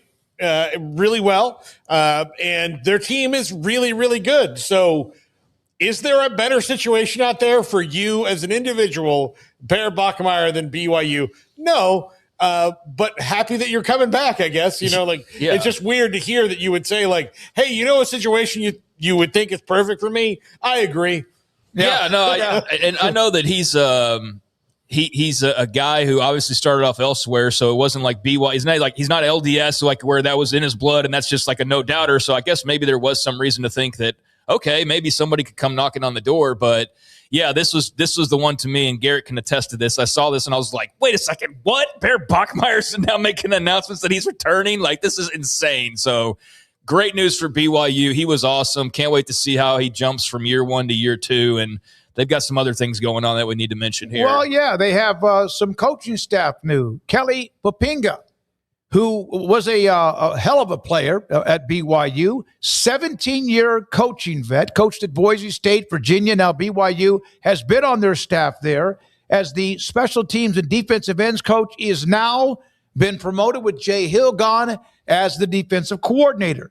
Sione, I got this, Puaha is also now the associate head coach, and DeMario Warren is the defensive pass game coordinator and cornerbacks coach. Puoni, by the way, former Utah defensive tackle, 8 years NFL, and 18 years as well for Warren. So veteran coaches, you have your defensive coordinator, you have your associate head coach and defensive pass game coordinator, and also you have now your staff being filled back up. Yeah, there's a lot of those coaches that travel around that Utah circuit, right? It feels like you see that a lot in Texas as well, but a lot of coaches who are from Utah or went to BYU or Utah, you see them, they were with some other guys that were also at BYU or Utah, but they were together at Utah State, or they were together at like Utah A&M or wherever. And so a lot of familiarity and a lot of crossover. And obviously with Papinga now moving to defensive coordinator, a guy who's very well known to the BYU fans and those following the program now for a while. So I saw this as being pretty well celebrated, a guy who I think you feel like's not going to miss too much of a beat from Jay Hill, that knows the program inside and out, that's a BYU guy, and that is somebody who can help you keep this thing chugging on along and maybe even take it to a different level. And I know he's got ties, I believe, with Fred Warner, who's as good as it gets in the NFL, and what a great rep for BYU he is. And as far as the others, Pauha, I know that that one I saw the pretty positive reaction to, and I trust Kalani Sitake is going to have a great staff year in and year out. So exciting to see what BYU's been able to do in the wake of what could have been somewhat disastrous had you had a bunch of guys who had the opportunity to go to the NFL decide to go to the NFL, or had you had even more of an exodus when it came to Kyle Whittingham taking that Michigan job like you thought you might have originally. Now, yeah, you did lose Jay Hill. You didn't come away entirely clean, but I think compared to what the worst case scenario was, you came away way better off player and coaching wise than you probably thought you were going to. And you look around and you go, damn, we're totally fine. Like, hell, we're even better. Like, we might even better. So, I think BYU's had a good run here, and exciting to see these coaches get promotions or get added and added to that family. Popinga was a hell of a player for the Packers, wasn't he? Pretty good player. Brady Popinga.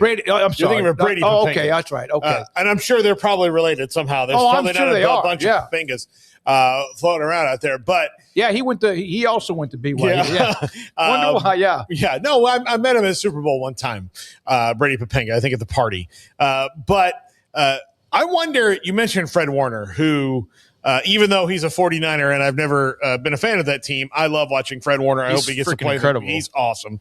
He's so much fun to watch. I wonder if he will come back, because he is always coming back to games at BYU. Oh, no, I've seen a podcast with him and Puka. They were talking about BYU earlier in the year. They were chopping it up over that. Like, yeah, those guys are locked in on everything they're doing. Yeah, I would love to see him come back and coach there one day. Oh, coach, okay. Yeah, come back and coach there one day.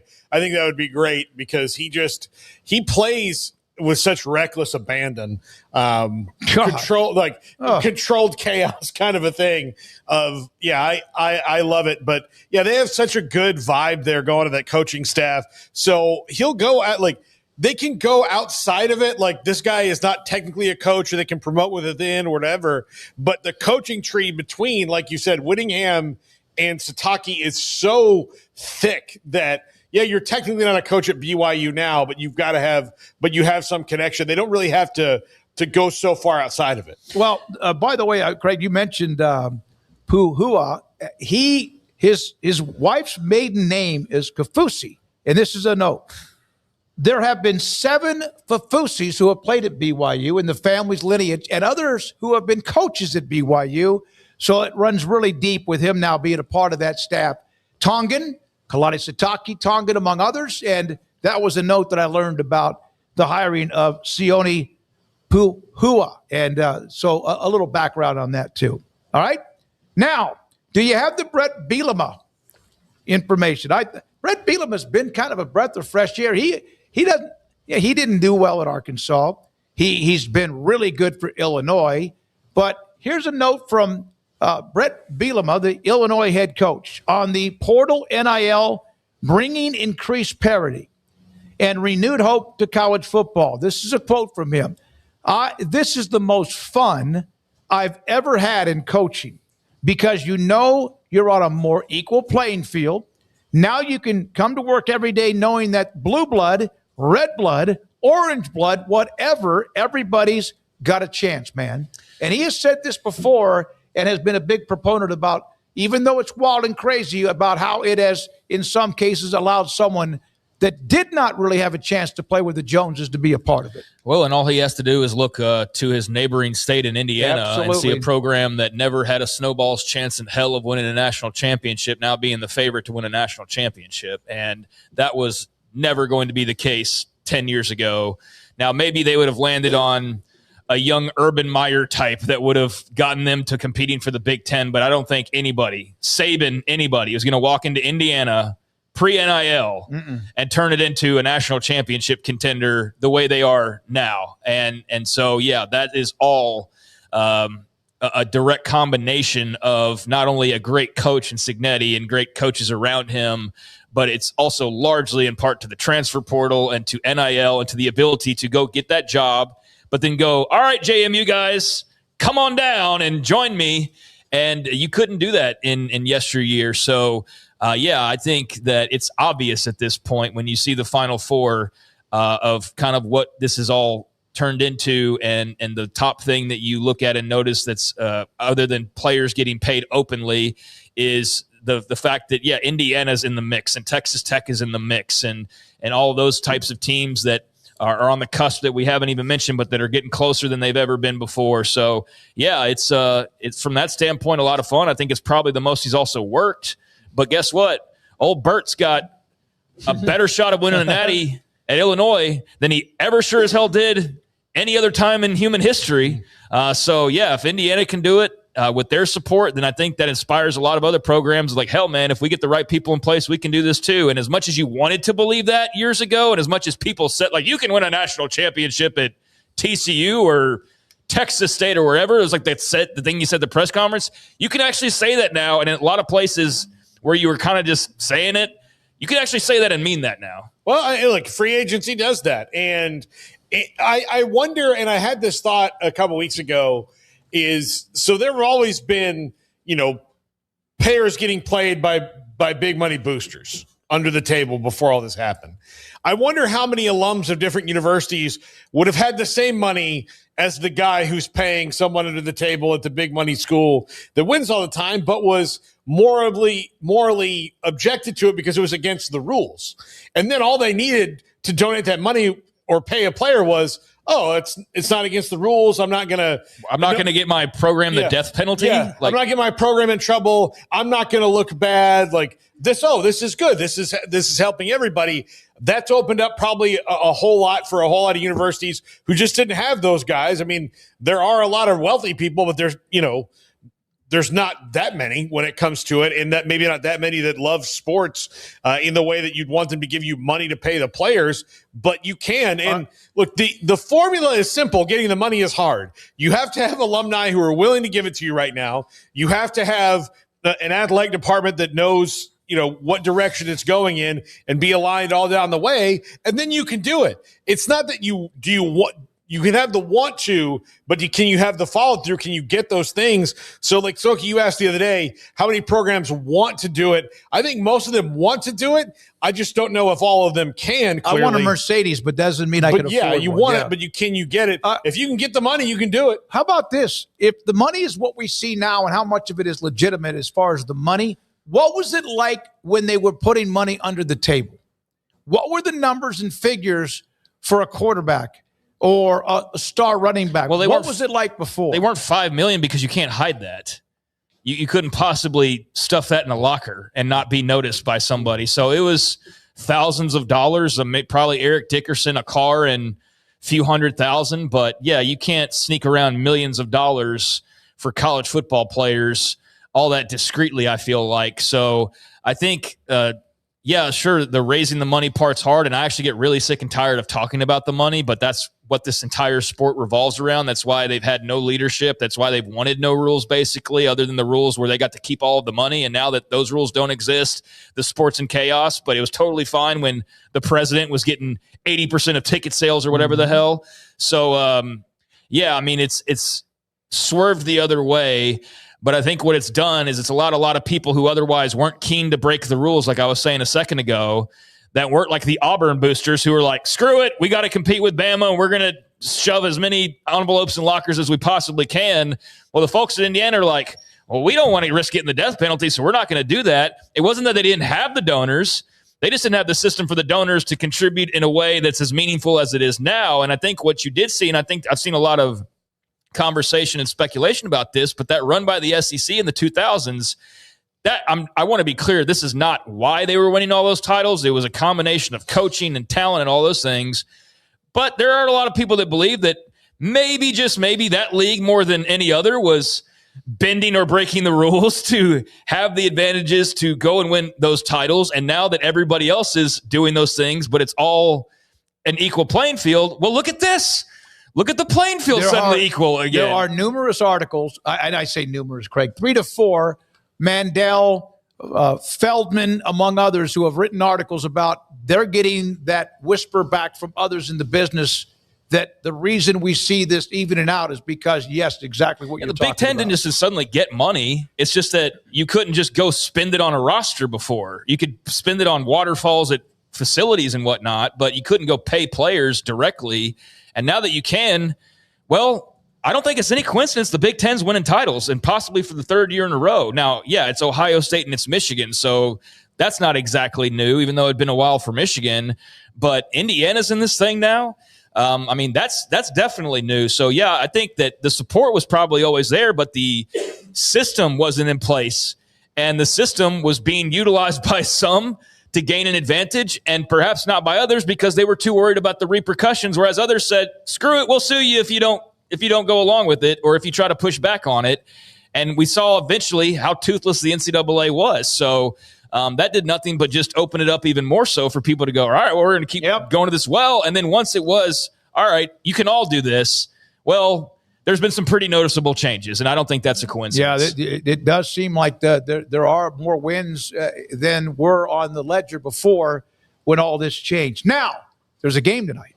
Here is inside the stadium, and not Tempe, it's in, of course, Glendale, Arizona. The game tonight, Ole Miss and also Miami. You can see inside the field. We've been there. I love it. Beautiful place. Used to be in the middle of absolutely nowhere on the west side of Phoenix, and now a lot of growth has happened in that area. Still not as much as they'd want. Like they can say, we've got a Chili's now. If they took away the training camp, baseball spring training camp and baseball stadiums in that area, there would be nobody else there. They're like, hey, have you been to the Fox and Hound? It's right there. Yeah. But that's pretty much what they got. It has not, and usually doesn't spark the kind of growth that they tell the people that it would. The good news for the Bidwell family and the state of Arizona and the city of Phoenix was they didn't really have to displace anybody in Glendale. They just said, how about there? Well, I think now at this point it's grown out towards them. Yeah. When we went there, it was barren wasteland, basically. Just a big stadium and a big-ass parking lot with nothing around it was our experience. And now there's like homes and neighborhoods and businesses and whatnot that have cropped around. And I believe I looked at like a maps a while back, actually, after we had talked about this at one point and noticed like, oh yeah, there's definitely, I mean, granted, it's been 10 freaking years, guys. So it's a lot more crowded around there than it was. Is it only been 10? I thought it's more than that, actually. Yeah. So yeah, it's like we're speaking about something like well, back in my day, there was nothing around Glendale Stadium. Well, now it's been a decade plus, and there's plenty around there. But it's like it was always on the outskirts, but now at least the outskirts have grown towards them, basically. And so there's more out there for it. But it's a nice venue for sure, and ought to be a heck of a game. I think we gave our picks yesterday, and we're all on the Miami page tonight. But I think the Ole Miss story has been fantastic. I hope Trinidad Chambliss. Like, I'm torn. Do y'all hope he gets the waiver? Like, as a fan, I do. Yeah. But then as somebody... I want to watch him play more football. I want to watch him play more football. I want to watch him play for Pete Golding. I want to watch that continue, but I also don't want this to open the door to where we have a situation now where everybody's like technically... Okay, so Joey Aguilar from Tennessee. Yeah. He's also trying to get a waiver. There's other guys out there. Mikey Keene's going to Arizona State. I thought he would have to get a waiver. He got a medical red shirt last year because he didn't play, so he doesn't need a waiver. But, I do think that we need to start, trimming that back, obviously. But, if you could make an exception for I'm sure. for Trinidad Chambliss and for no one else. No Pavia. Don't bring Pavia back, but bring Chambliss back for sure. Yeah, I hope that's We've seen enough of Pavia. Out. We've got enough of Pavia. Yeah. You know what? He could have endeared himself and wanted us to want more of him, and then he went out the way that he did, and we all yes, go off to the NFL, pal. Go right ahead. I am looking at maps off satellites of Glendale, of State Farm Stadium, and there are starting to slowly, you see these clumps of communities all from the Phoenix side, but now also starting to get that way. There's one restaurant, My Daddy's Italian restaurant. My Daddy's Italian restaurant is one of them. So I would love to see Chambliss play another year next year. That game just last week alone made me want to watch a bunch more, including the game tonight. And then there's the game tomorrow in Atlanta, the Peach Bowl between Indiana, number 1 ranked Indiana, and also Oregon and Dan Lanning. These are the two coaches, Cignetti and Lanning, doing the, oh God, how many more of these do we have to take? Kind of like any kind of in-game interviews with coaches. There we are with them as they show off the trophy, the other semifinal game. That is tomorrow night. And then there's the Curt Cignetti, who a lot of people are just getting to know even more and more. And there is some of these memes you're starting to see, these videos where, does he ever look like he's happy? He addressed that today. No, that's not right. I mean, there's a lot of times I am happy, I just don't show I'm happy. And if I'm going to ask my players, right, to play the first game, first play, to play 150 the same regardless of the competitive circumstances, then I can't be seen on the sideline, right, high-fiving people and celebrating, or what's going to happen, right? What's the effect going to be, right? So that's why I am like I am during the game. Plus, I got to make important decisions and manage the game. These decisions we have to make in terms of game management, when to use timeout, when not to use timeout, whether to be aggressive in 2 minutes, right?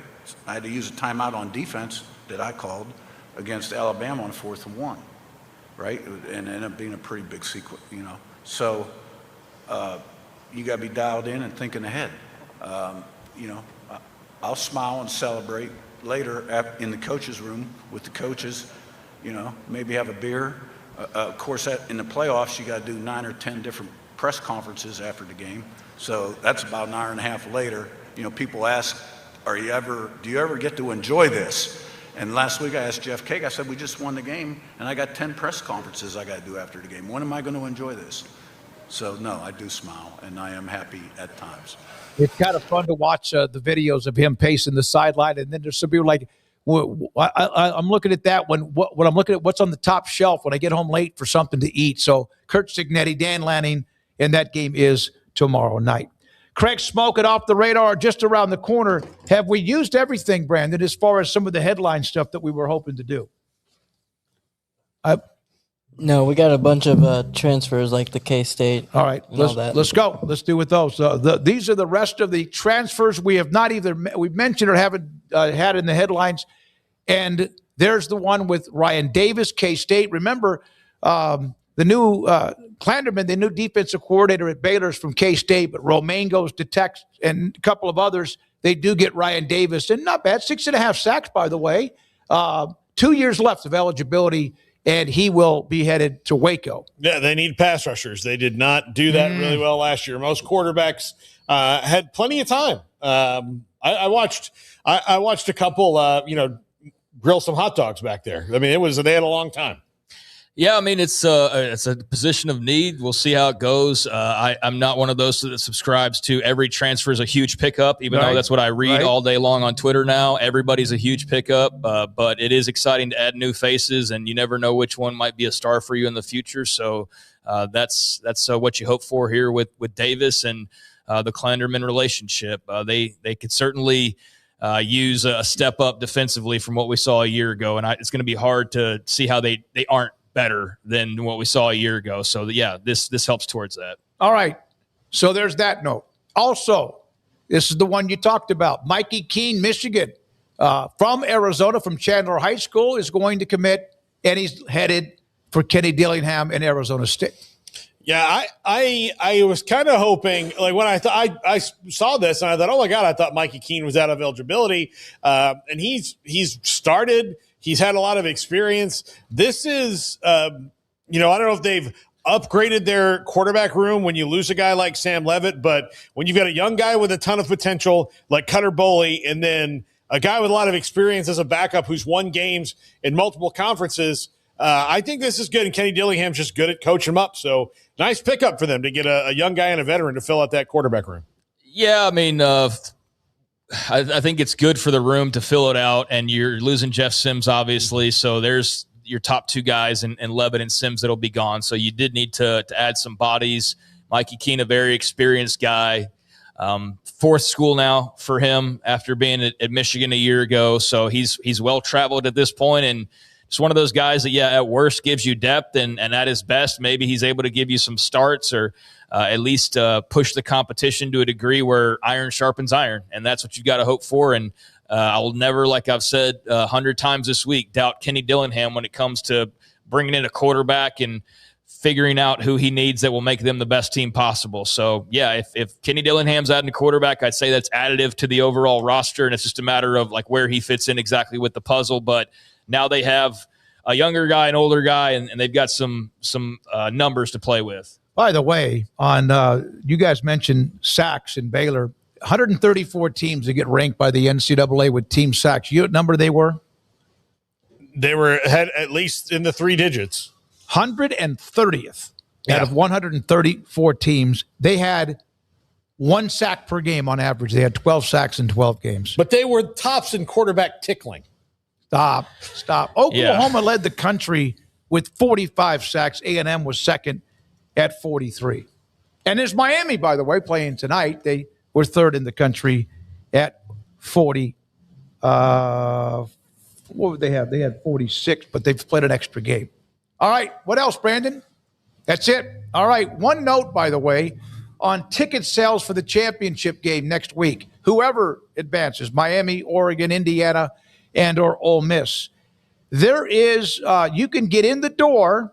You can get a ticket to get in the door for somewhere around, at least for right now, around $3,500.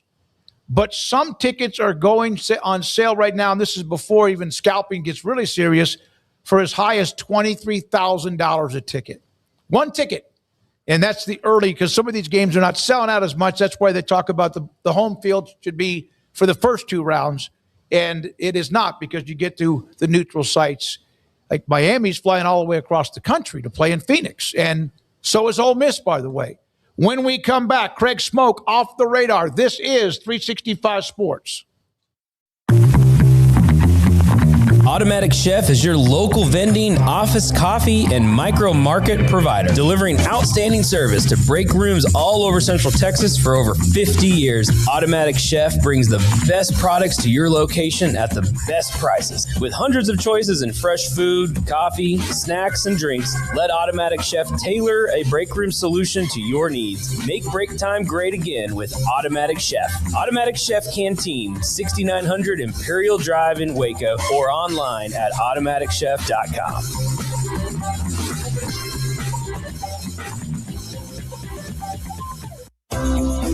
Ideal MRI is a small family business right here in Central Texas. We're open to support you while lowering the cost of healthcare bills. When you need an MRI, ask your doctor for an Ideal MRI. Visit us at idealmri.com or call us at 833-IDEAL-MRI. Baylor Scott & White Southwest Sports Medicine and Orthopedics, the team physicians for Baylor Athletics, diagnosing and treating all sports-related injuries, including concussions. These specialists also provide orthopedic services for athletes and non-athletes alike, whether it's knee or shoulder pain, a wrist injury, orthopedic spine care, and even an arthritis and total joint clinic. Trust the doctors Baylor Athletics trust. Baylor Scott & White Southwest Sports Medicine and Orthopedics wants to get you back in the game.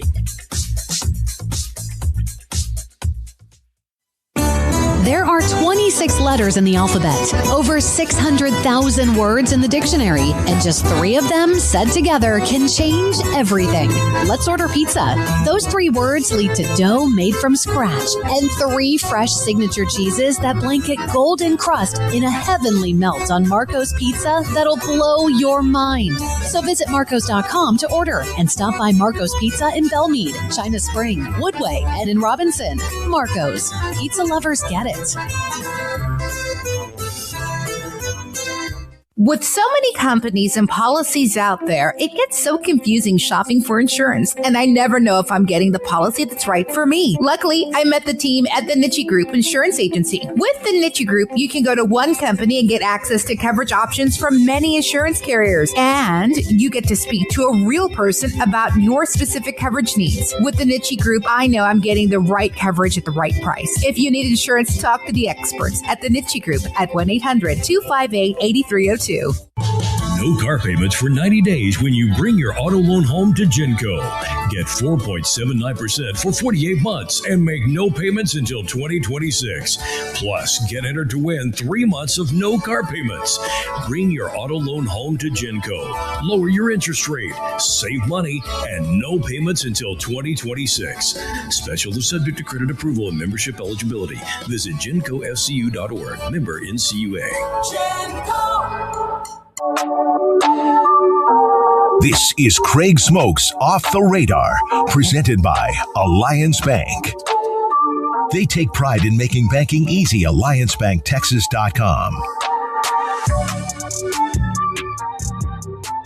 Welcome into Off the Radar here on 365 Sports. A few minutes on a grab bag of stories, and there was one transfer that I think slipped through the cracks here. I didn't pass it along, but I did take note of it, and I do feel like it's worth mentioning. We haven't talked a lot about Colorado and what they've been up to. I think a quiet offseason so far for them after a disappointing year, which I think is incredibly fair to say, but Deion's still around, making some changes. Obviously, the big hire on the offensive side with Brennan Marion, but found it really interesting, and this is also notable, I think, for the BYU fans out there, is that Texas transfer linebacker Leona Lafau committed to Colorado earlier this afternoon, and when he initially entered the portal, I saw a lot of reaction of like, BYU, as the potential destination for him, but instead he has committed to Colorado. So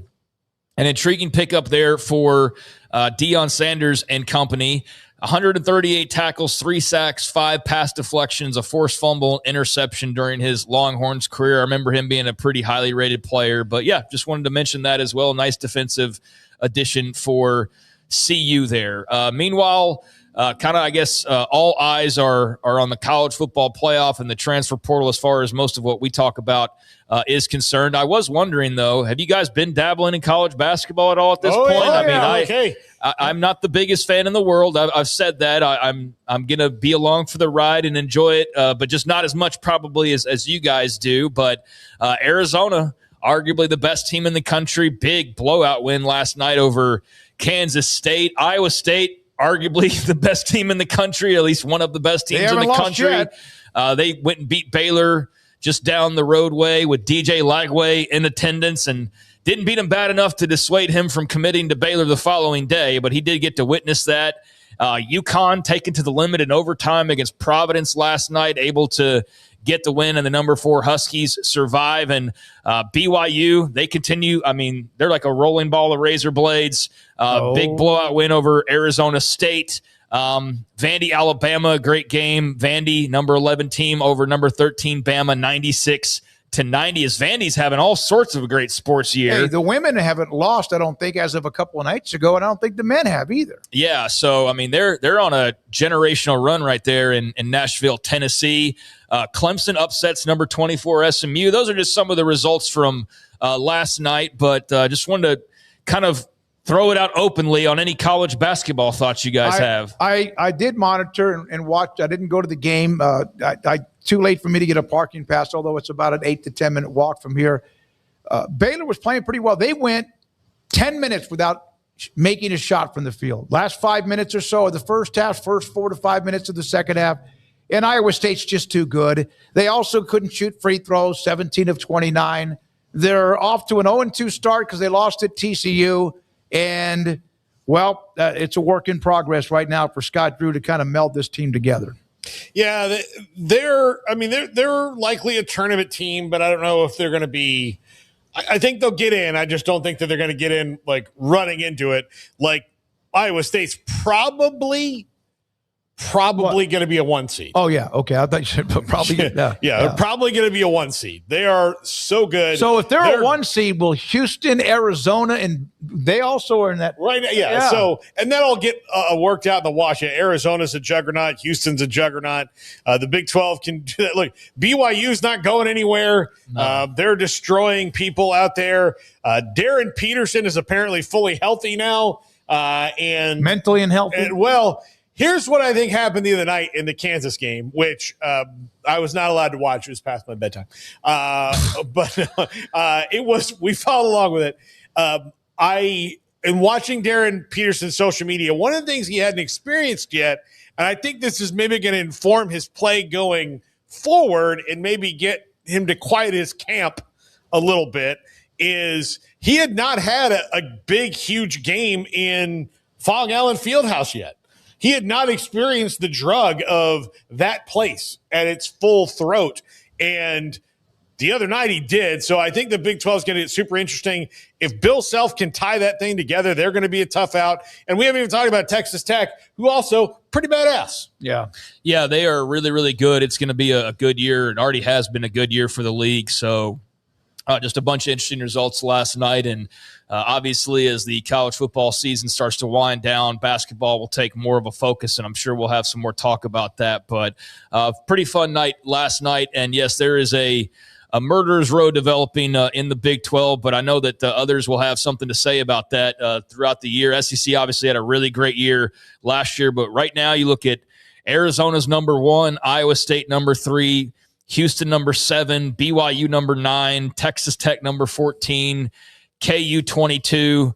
UCF will probably get bounced as they were 25 this past week and then turned around and got beat. Yeah. But we'll see. Right now, Baylor, Arizona State, K-State, Cincinnati, Utah, all in an 0-2 hole. And I know one thing: Utah's basketball program could use some work. That was not something they came out guns blazing, talking trash when they entered the league. That was primarily focused on football. But they've had a rough start in basketball. I don't think they were well equipped to just jump in and start competing right away. So they're dragging up the rear along with Cincinnati, which is for them a much more painful pill to swallow. I saw not that Utah doesn't have some basketball history, but still. Kelvin Sampson was talking about Cincinnati, that they used to be one of those that would carry the pail, and that they're going through a little bit of trying to figure out who they are right now. Yeah, and obviously I grew up watching Majerus at Utah, and they have a proud history, but it's been rough going in the Big 12 for them. Meanwhile, in some pro sports news, there's like some baseball stuff kind of going on. NBA's rolling on along, but the big story to me is once again out of the NFL with another head coaching change, and now you're looking at a quarter of the league. They're trying to copy college football's coaching hot seat, I think, with all of the numbers that are in the coaching portal, so to speak, this offseason. But Miami Dolphins firing head coach Mike McDaniel. He is the 8th of the 32 jobs. He is the 8th job that has now opened up this offseason. And apparently somebody's already reached out. The old Detroit Lions, with their proud Aggie head coach, Dan Campbell, has apparently already reached out, according to various reports that are out there, inquiring about Mike McDaniel coming to be his offensive coordinator next year. So we'll see if that goes anywhere. But, yeah, another job now opened up. So 8 coaching vacancies to fill in the NFL. And Mike McDaniel, like 2 years ago, the savant, the great story, turned around from being like an alcoholic to this boy genius, basically. And then just all the issues with Tua and just never could seem to get it all on track. And so he's out in Miami. Look, a bad GM will break a good coach. Yeah. I mean, and that's what they had there with Chris Greer as their general manager. He was just not giving them the right kind of players. He kind of got addicted to one, like, hey, can you run fast in a straight line? I love you. Like, it was a little bit of that Al Davis. Yeah, kind of stuff there. And Tua, I mean, I've read a ton today because I was very curious about it. Because when a coach gets fired, then the beat writers start sharing all the stuff that they knew that they couldn't share before. And so a lot of the beat writers are saying that, like, Mike McDaniel was on the fence about Tua the whole time. Like, it wasn't really what he he wanted, and he made it work. I still think he is the boy genius or whatever. I think that whether it's Detroit or Washington or wherever he winds up as an offensive coordinator, he'll be great at that gig. And I think he probably will go talk to Dan Quinn. They've worked together before in the past.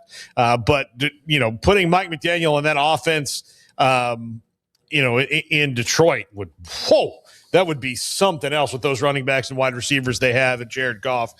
So I like Mike McDaniel. I hope for the best for him, and I hope that Stephen Ross finally makes the Dolphins relevant again.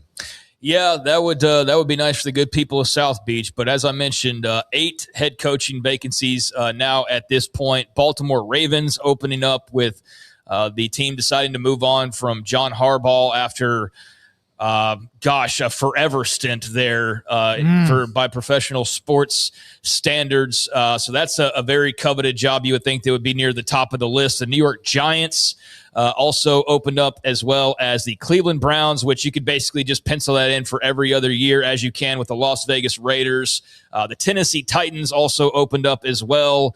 And you've got, who else am I missing here? The Atlanta Falcons has also opened up. The Arizona Cardinals has also opened up. They're going to get Lovie Smith. And now the Dolphins. So there is your roundup of the 8 teams that are now all searching for probably the same 2 or 3 guys. And then we'll trickle down from there. Let's see if the Michigan thing with John Harbaugh, if that connection of the Harbaughs and Stephen Ross, who's very connected to that family, trumps maybe what I think is a better immediate opportunity with the Giants. I really do think that John Harbaugh can kind of hit the ground running with that team. But maybe Miami's the retirement job. You're down there on the beach and you kind of, do that for 5, 7, 8 years, and then you're on a boat. He's got some skins in the wall, but you don't go to a Super Bowl with Lamar Jackson. It doesn't have to win it.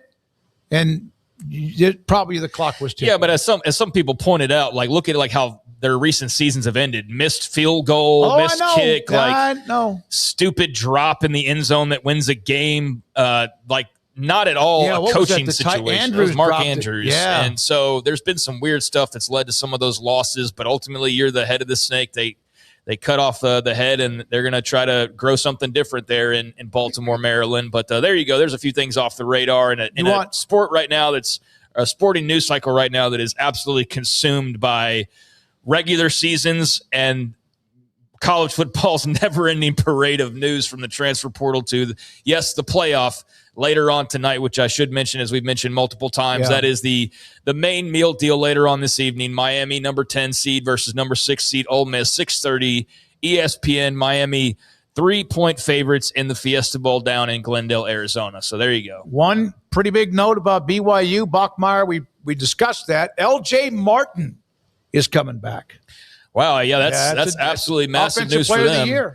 That is huge news for them. And so, I think you can go ahead and start beating the drums towards penciling them in for possible spot in the Big 12 title game. I think that's very realistic with all they're going to have coming back. And again, I wonder who's going to step up to the plate and try to challenge Texas Tech and challenge BYU, because all they've done is double down this offseason in spending, and maybe others can't fully catch up to them, but this is going to get pretty boring pretty quickly if those two are kind of head and shoulders above. Now, Utah's taking private equity money, so they're going to have some money as well. We'll see if Arizona State can get the big donor, and we'll see whoever else can maybe rustle up some dollars to try to make this thing interesting. But with what Tech's got coming back, plus what they're getting, what BYU's got coming back, plus what I assume they'll add, then those two are easily the top 2 favorites for a championship rematch next season. Not even close to a doubt. And I'm just assuming LJ Martin, I'm sure it's faith and loving his life there in Provo and everything. Don't get me wrong, but the money also very much helps. And there was a reason why you basically said, give me money or I'm going to Michigan. And so you got the money, and now you can spend it to bring back an LJ Martin when otherwise you probably wouldn't have been able to do that. So that's college football now as well. And they've had quite a few guys that could have gone to the NFL that are all sticking around. So, that's incredible news for them. Who's the best wide? Go ahead.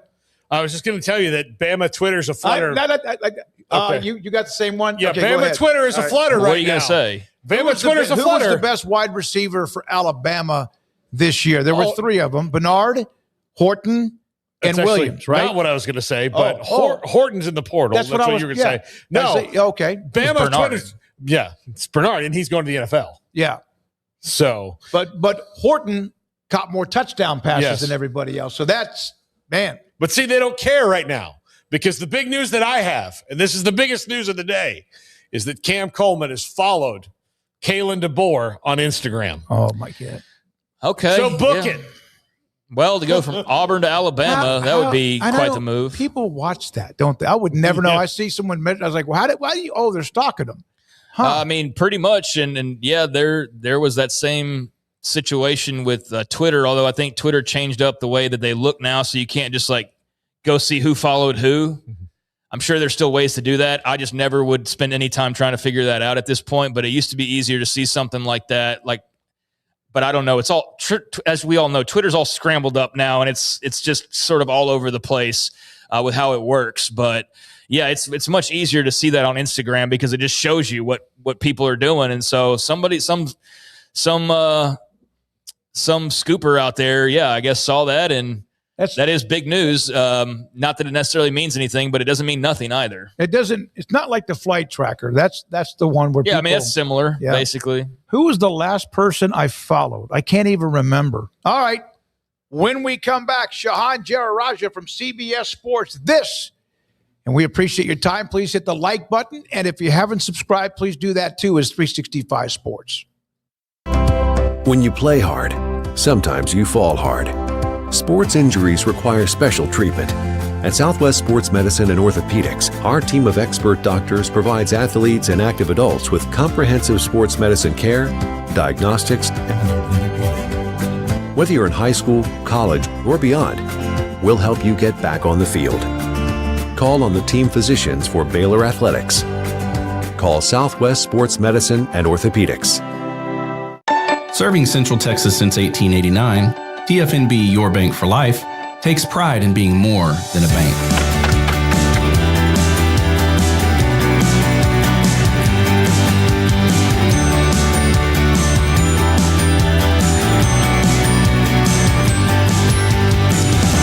At TFNB, we remain committed to these principles. If you value them too, come join us. TFNB, Your Bank for Life. UBO Business Services. We are a studies-based service organization that is the best in Texas when it comes to copiers, printers, and scanners. The way we quantify that is through a company used by millions of corporations called Net Promoter Score. What Net Promoter Score looks at are your Google reviews. We have a better Net Promoter Score than H-E-B with a 65 and Ritz-Carlton Hotels with a 70. According to Net Promoter Score, if you're a 70 or above, you're considered world-class in customer service. UBO Business Services is an 86 when it comes to Net Promoter Score. You can find us at ubeo.com, ubeo.com. What does being different mean to me? You know, that is an interesting question. Because there really isn't one way. There's a bunch of different ways you could do it. This is the Sonos Arc Ultra, and this is what you need to know about. It represents one of the easiest ways to get into high-quality home cinema without loads of cables and faffing around. And that's because the Arc Ultra provides full Dolby Atmos without any rear speakers thanks to its sound motion technology. And Sonos is actually calling sound motion one of the most significant breakthroughs in audio engineering in nearly 100 years. It's an amazing setup. It sounds absolutely fantastic. I love the absence of fat. If you're a Sonos person, there's a reason you're watching this video. It's time to compete against yourself, finding too many excuses not to work out combined with bad eating habits, and Waco Regional Tennis and Fitness can help reach inside your competitive soul. Discipline, getting results you've only dreamed about, personal training, group exercise classes, and even a tanning bed, world-class tennis facility, and pickleball courts and lessons available. Waco Regional Tennis and Fitness, spacious, clean workout rooms, free weights, state-of-the-art technology, weight training equipment, and no intimidation. It's time for you to react today, not tomorrow, at Waco Regional Tennis and Fitness on Lakeshore Drive in Waco.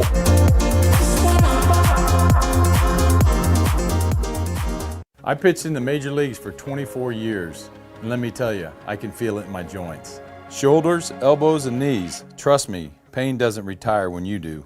I tried everything to get rid of the pain. Nothing worked until QC Kinetics. Baseball legend Roger Clemens and other patients are getting lasting relief with QC Kinetics regenerative treatments. No surgery. I trust QC Kinetics. You should too. Let's commit to getting rid of all the pain. Schedule your free consultation today. QC Kinetics. Better starts here. This is 365 Sports. We start this 5 o'clock hour thanks to Shahan Jaja for being able to move around a little bit from Tuesday normally at 4 to what we have today. All right, games are what? One game is an hour and a half away. Shahan, your thoughts? Let's discuss the first one, Ole Miss in Miami tonight in Phoenix.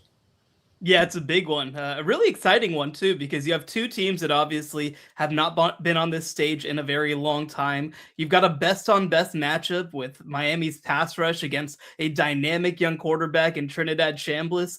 These are two teams that I think that at the midseason point, nobody would have really expected would be here. But I think that both have come on in a big way. I think that when you look at Ole Miss's defense, they've really started putting together some good snaps. And I think for Miami's offense as well, I mean, the rise of their running game during the college football playoff has been absolutely key. So now it's going to be interesting, right? I mean, with Ole Miss, you've got a staff that is kind of only half constructed at this point, but they've continued to get the best out of their players. How does that match up against a Miami team that I think is going to be fully ready for game time? It's going to be a fascinating battle, and neither of these teams have played for a national championship in the last 20 years.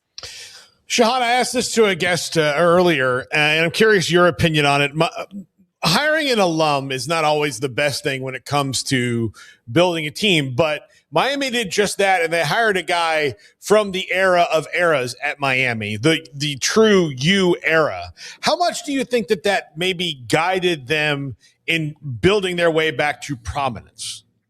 Yeah, it's an interesting question because I do think that overall, I mean, you have examples of hiring alums that's gone really badly. I mean, obviously, Scott Frost in Nebraska is kind of like the chief example of that. But there are others as well that haven't gone very well, frankly. And I think that you've actually seen some alums reluctant to go back to their schools because of that. So what I think that Mario Cristobal brings to the table, yes, obviously it helps that he's an alum. But I think more than anything else, it helps, I guess, what you could call translating from that era to this era.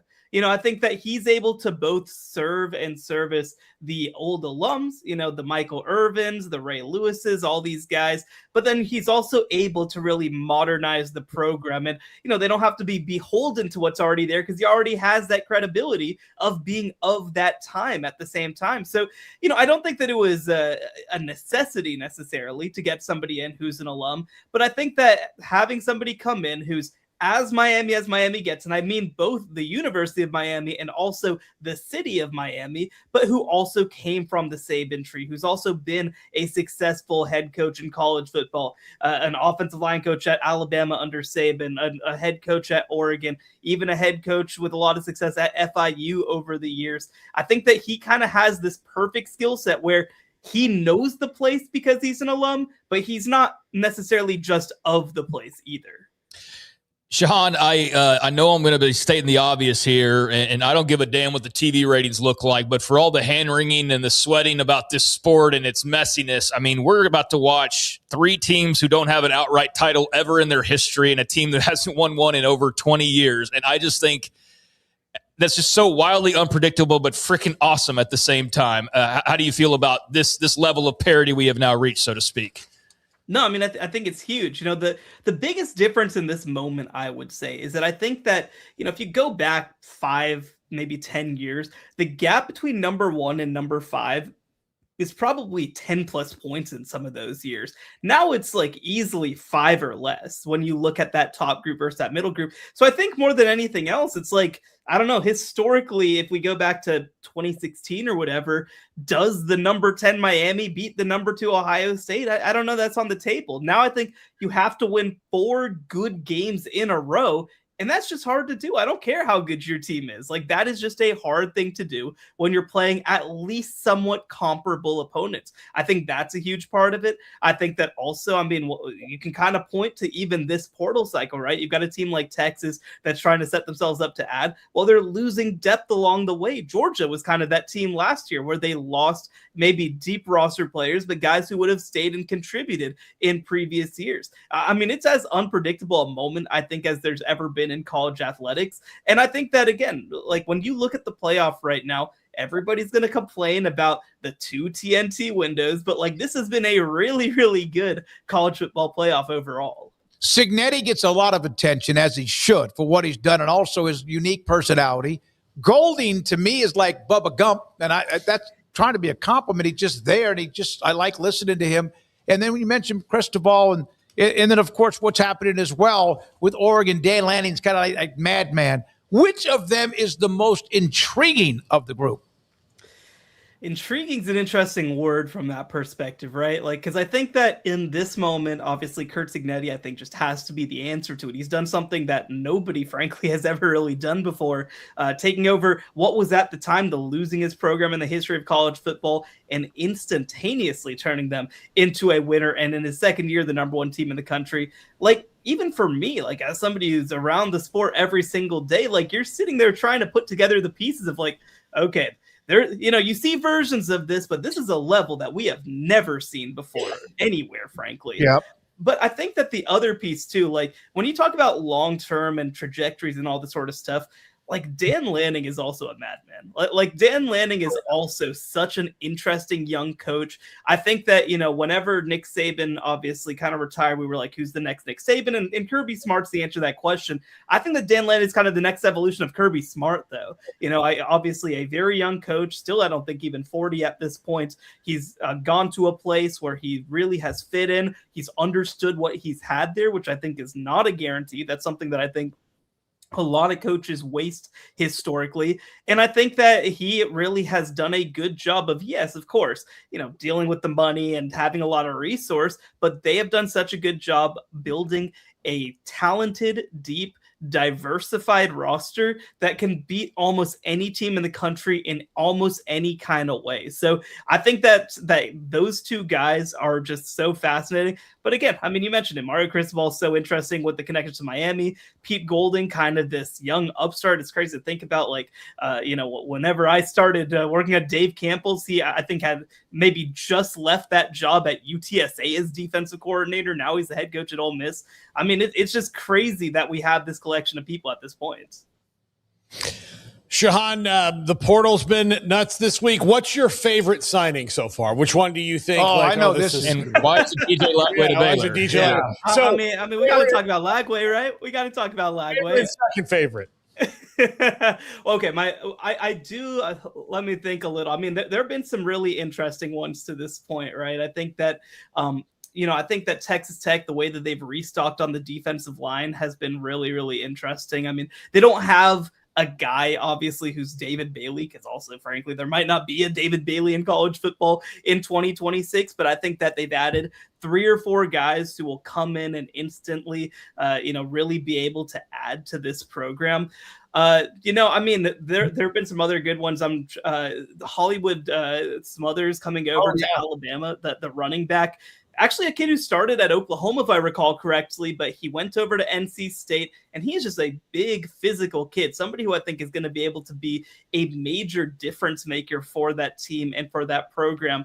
We're talking a lot, of course, about kind of the high-profile quarterbacks and the one that Baylor brought in.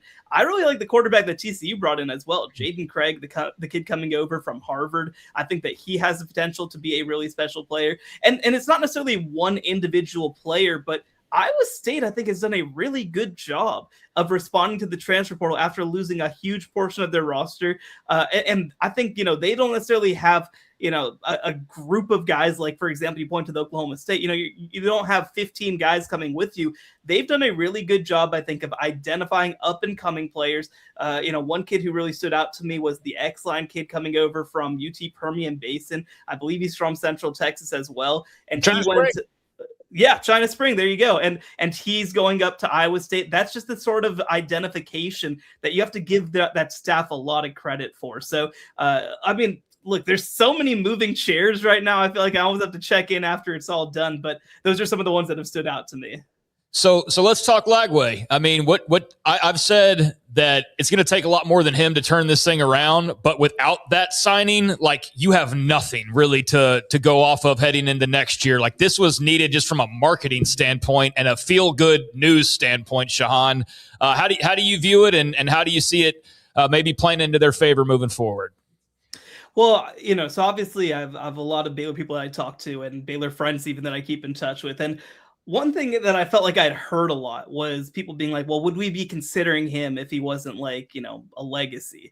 And the answer is no, he wouldn't be considering Baylor if he wasn't a legacy, right? This is a top 5 quarterback in the portal. 2 years ago, the number 1 quarterback in the nation, number 3 overall recruit in the top 247. And like, this isn't a situation where he's never played. As a freshman, he helped save Billy Napier's job with the way that he played in the second half of the year, including leading a 4-game winning streak to end the year. Now, his sophomore season had a lot of issues, and some of them were his fault and some of them were not. But I think that taking him and putting him into a situation at Baylor with a quarterback-friendly offense led by Jake Spavital, with a receiver room that I still feel pretty good about, like, this is going to be, I think, a really good fit for both sides. For Baylor, like you mentioned, I mean, they needed something to sell at this point. Like, I don't even know what they would have put on the marketing material at this point if they didn't get DJ Lagway. But also, I think that from a football perspective, they needed somebody who could come in and be a dynamic signal caller for them because they don't necessarily have proven commodities. But the same is true for Lagway. Like, Lagway needed a place where he could come, be in a quarterback-friendly situation, a place where he could grow, the place where he could get healthy, a place where he can develop potentially over the course of multiple years even. And Baylor, I think, is a really good spot for that. It's a place where I think he's going to be taken care of, relatively speaking, where the staff, I think, is going to serve him really well, where he has the opportunity to maybe go out there and, whether it be high school recruits or transfers, try to get players to join him as well. So I think that this is kind of a best of both worlds for both sides. And obviously, look, I'm not somebody who has to deal with the money side of things, but I felt like they were ultimately going to reach an agreement because it just made too much sense to me. Yeah. Who was more beneficial, Aranda, the team, the program, or the fan base's emotions? What do you mean? Sorry, can you rephrase that? Who was this bigger for? There's different ways to look at it. Aranda, the program, or the fan base that is needing something to, like, give them some oomph?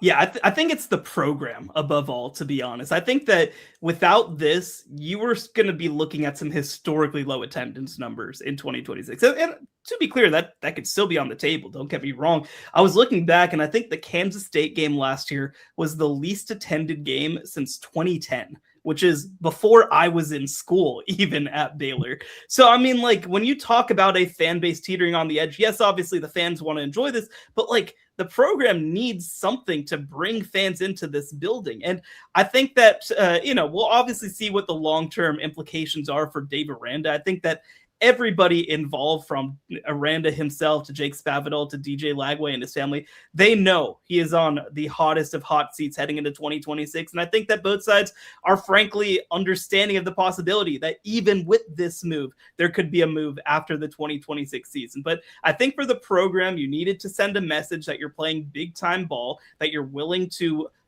take a swing, make a statement, and also spend in a big way. I think that for Baylor, whether or not long-term it comes under Dave Aranda, they needed this moment. The first 28 tweets under Shahan Jaja's feed is something about DJ Lagway. This is way too much. No, I'm kidding. But, hey, they needed him, and I know you're happy about it yourself as an alum. Hey, enjoy the game tonight. Thank you very much, Shahan. Hope to talk to you next week about the championship. Thank you so much for having me. Shahan Jaja, CBS Sports, with us on 365 Sports. When we come back, Paul Catalina and his top 5, the wheel, and also the quizzes. Man, we are on a great run. Blistering Andrew Valade, plus the poll results. This is 365 Sports. Financial advisors Ben Erlinson, Brad Wilson, and Cam Heathcott understand these are difficult and changing times we live in, but they know how important your financial investments are to you. So is your financial advisor staying in touch with you and helping you navigate today's financial climate? Invest with Edward Jones, financial advisors Ben Erlinson, Brad Wilson, and Cam Heathcott, who invest their time and experience back to you and your money. And like coaching athletes, investing money is about time, patience, and encouragement. Contact Ben Erlinson at 254-759-8533. Brad Wilson's location at 250 Sharon Drive in Woodway, and Cam Heathcott in Conroe. Edward Jones Financial Advisors, Ben Erlinson, Brad Wilson, and Cam Heathcott, proud sponsors of 365 Sports. Edward Jones, making sense of investing, member SIPC.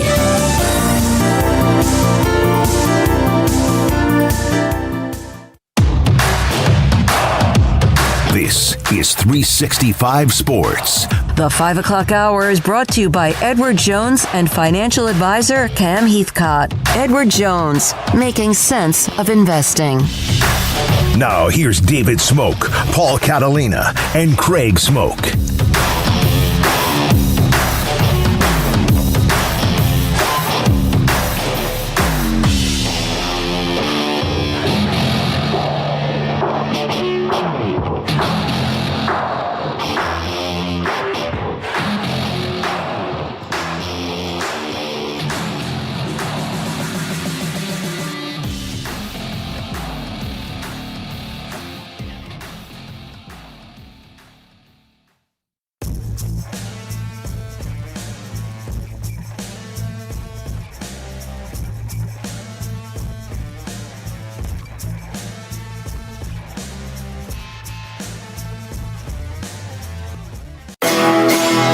This is Paul Catalina's Top 5. Welcome back. It's the Top 5. I promise not to go on an insane rant at number 5 today. That is my promise to you. Customer service before anything. We're going to keep going through our transfer grades, but first, go to flagandanthem.com. Use our promo code 365sports. Buy yourself a nice new polo. You deserve it. Maybe somebody forgot about you at Christmas. Get a present from you to you. You deserve it. Just for being here. And if you use our promo code, you get a discount at checkout. So that's my gift to you, from me, through you. You get it. All right, let's grade some quarterbacks. Number 5, Jalen Raynor at Iowa State, A-. Good fit. I'm not sure about all the other parts that have come in from the elsewhere around Jalen Raynor at Iowa State. I mean, the team's going to look completely different under Jimmy Rogers, although completely expect him to do a good job there because the guy's a good coach and Iowa State has clear vision as far as their program goes. This is a great fit in that he's very athletic, can do a lot of things, was dominant at Arkansas State, should be able to make the transition to the Big 12 pretty well. And again, I only give it an A- because I'm unsure of how it's all going to fit together because this is a total revamp like it is for most of the teams in the country this year. It's not just plugging Jalen Raynor into an existing system and going. It is a total revamp, but I do like what they've done. And I grade pretty fair along the line, mostly A's and B's. I think there was one C and there was certainly an F yesterday. Number 4, Michael Hawkins at West Virginia, B. Not varying degrees of success at Oklahoma. I was never really a fit there. Superb athlete. If the quarterbacking was about a decathlon, he'd probably be one of the better ones in the country. It's not. And you know, what kind of offense is going to work for him? Not what they're running at Oklahoma. He is off to West Virginia. He's going to be in a quarterback battle with Scotty Fox. So that's one of the reasons he gets a B, because he's not the surefire starter, but he does provide some depth and competition and is a scheme fit skill-wise to what Rich Rodriguez is going to do. If Michael Hawkins is going to be a successful college quarterback, he's going to have to do it in a Rich Rod-like system. Bottom line, that's just how it's going to work. Number 3, Anthony Calandria at Nebraska. I'll give this one an A-. The only reason he gets a minus is because at Virginia, he was okay, but the team wasn't quite there yet. You know, maybe they just needed a parting of the ways. Maybe he needed a new quarterback voice in the room. He went and had a great year of schooling with Dan Mullen, who's fantastic with quarterbacks, absolutely fantastic with quarterbacks, especially dual threat guys. When you have, you know, notches on your belt like Tim Tebow and Dak Prescott, guys who can do a couple things with the ball, I think that is a good resume for coaches to develop guys and get the most out of them. Nebraska had Kenny Minchie. They thought that's who's going to be their quarterback. Then he flipped to Kentucky. I think they wind up with a far better situation here. They've got experience. They've got a guy who's a gamer and a guy who's got something to prove out there because he's bounced around a little bit and was kind of cast off at Virginia. It was over there, UNLV, and now he's proving that he can do it at the big-time level. And I think that this is an upgrade not only over Kenny Minchie, I think it's an upgrade over Dylan Raiola. Bottom line, I think that Nebraska got better at quarterback by signing Anthony Calandria. I think this wasn't their original intent, but I think they may have kind of lucked into a good situation here with Anthony Calandria if they can keep him healthy. Number 2, Ethan Grunkmeyer at Virginia Tech, B+. Hasn't won a lot, but he played a lot this year and helped kind of galvanize that roster at Penn State that was downtrodden after James Franklin got fired. It was tough. They had a rough start to the season. They closed really well. He was part of that. He was the guy who helped them get there, and he was the guy that was going to be the starter at Penn State for James Franklin next year anyway. That was probably not going to change. So if you're James Franklin and Ethan Grunkmeyer is out there and he's not going to be the starter at Penn State because they have Rocco Becht, well, it stands to reason you should just bring him right on over and hit the ground running at Virginia Tech. I love this hire of this signing. I love Ethan Grunkmeyer's name. I can't wait for the Get Grunked t-shirts that come out that people are wearing during Enter Sandman. I think it's going to be a nice little partnership there in Blacksburg, and I think they'll hit the ground running pretty well, at least on offense with Ethan Grunkmeyer at Virginia Tech. And number 1, Jackson Arnold takes Anthony Calandria's now vacated spot at UNLV. I'm going to give this one a B. I wanted to give it a C. I'm giving it a B because I trust Dan Mullen to get the most out of guys, especially guys who can run like Jackson Arnold. I talked about it just a second ago with Anthony Calandria. It's kind of also like Michael Hawkins that I talked about before. If he's going to be successful, it's going to be in this kind of offense with this kind of coach. That is what Jackson Arnold needs. Will it work? We'll see. But I do think that, there might have been options that would have been maybe at UNLV a little bit longer, or, that would have maybe been better off the top and not so inconsistent. But this is exactly what Anthony Calandria was coming in from Virginia, although Calandria probably had better numbers than Jackson Arnold. But Jackson Arnold's a very highly recruited guy. He's got unbelievable athletic skill, but he has not been a quarterback yet. Whether it's been at Oklahoma or at Auburn, it just hasn't worked out. So if Dan Mullen can't get anything out of him, then I think we know what the verdict is on Jackson Arnold. That's going to do it for this top 5. Rant free today. Let's spin that wheel.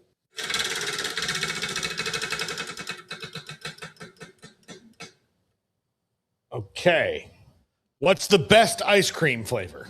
Bluebell Dutch chocolate. This one's been on there for quite a while. It's starting to fade a little. Andrew drew an ice cream cone. So. It's a good-looking picture of a cone. It's no doubt in my mind that it's Bluebell Dutch chocolate. Wow. Like father, like son, or vice versa. And about the only time that happens, actually. I know. Yes. Yeah. Set it on the counter. Let it get a little bit warmer. Spin the top, pint, and just, it's the best. I'm a cookies and cream man myself. Cookies and cream or cookie dough, but like mostly if I'm gonna go to, it's cookies and cream.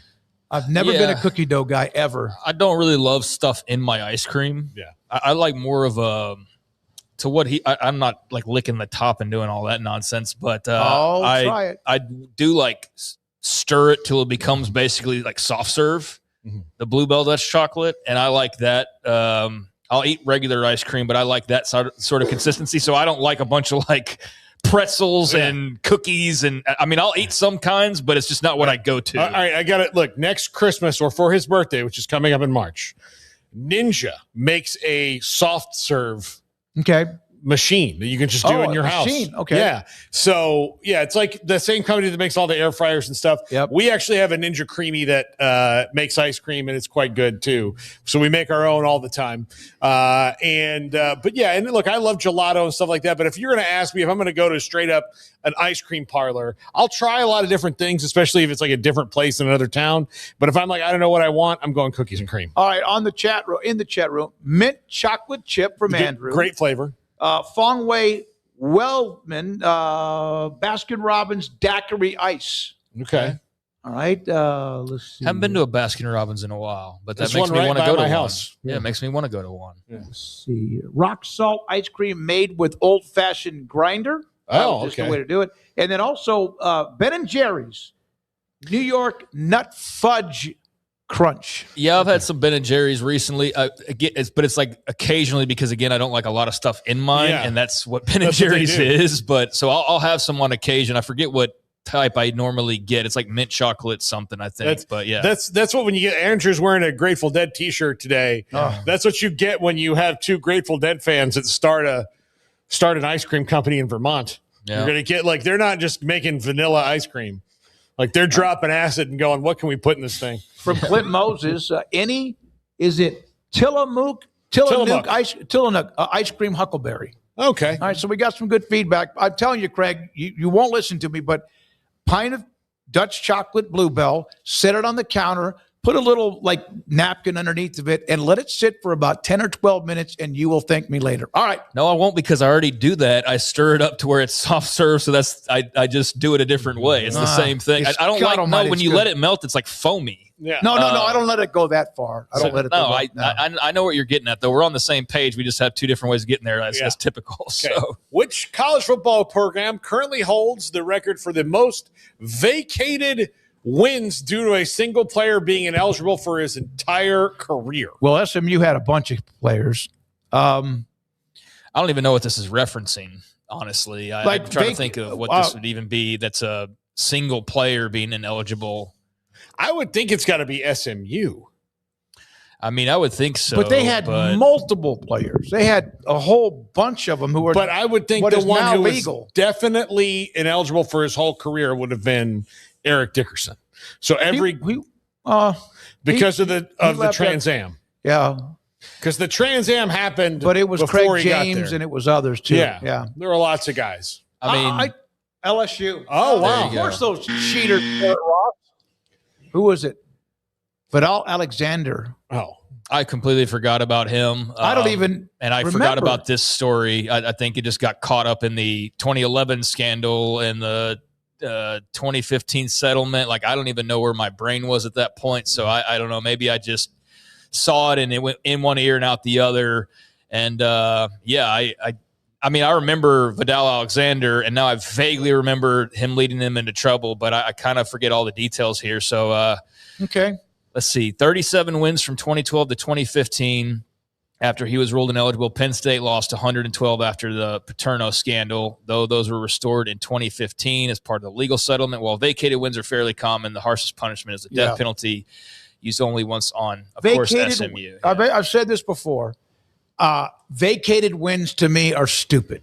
You won the damn game. You can sit there and put an asterisk next to it, but don't vacate what actually happened. You know what it reminds me of, when a member of Congress gets censured. Yes. But that thing had they're like, hey, you know what this means? We're super mad at you right now.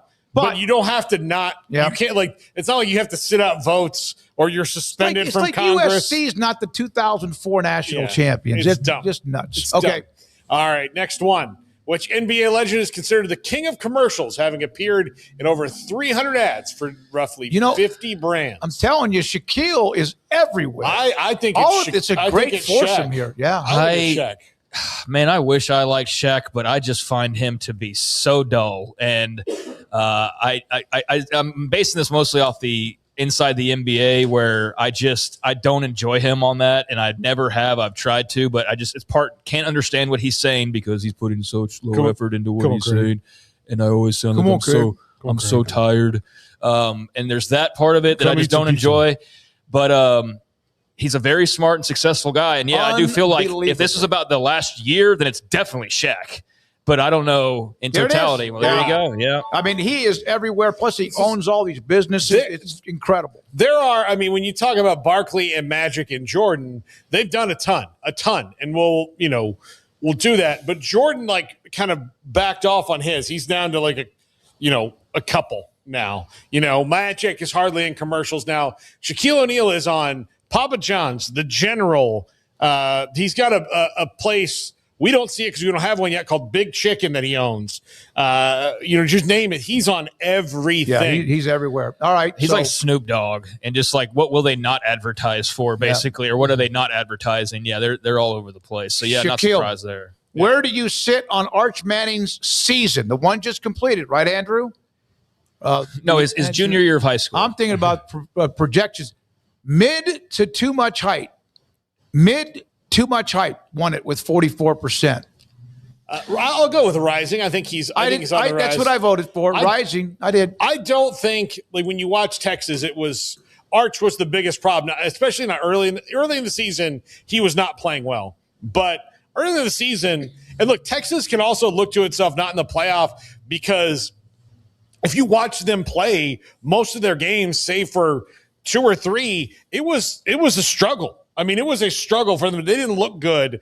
They kind of out-talented some people. So, yeah, I'll give him Rising because he's getting better. He's gotten better down the end of the stretch, and we'll see how they improve along the fronts, and they get a running game with Malik Brown and all that. They got a couple of guys, but I would say Rising, after the way he finished the year, left it much more positive. I mean, based on what we've seen, I'd say Rising. I definitely think there was a bit too much hype for this particular season. Now, I think if you're saying, no, this hype's for what he's going to be one day, then okay, fair enough. That's also a convenient way to just not be wrong for another 10 years. You can just say, oh, no, it's the total package.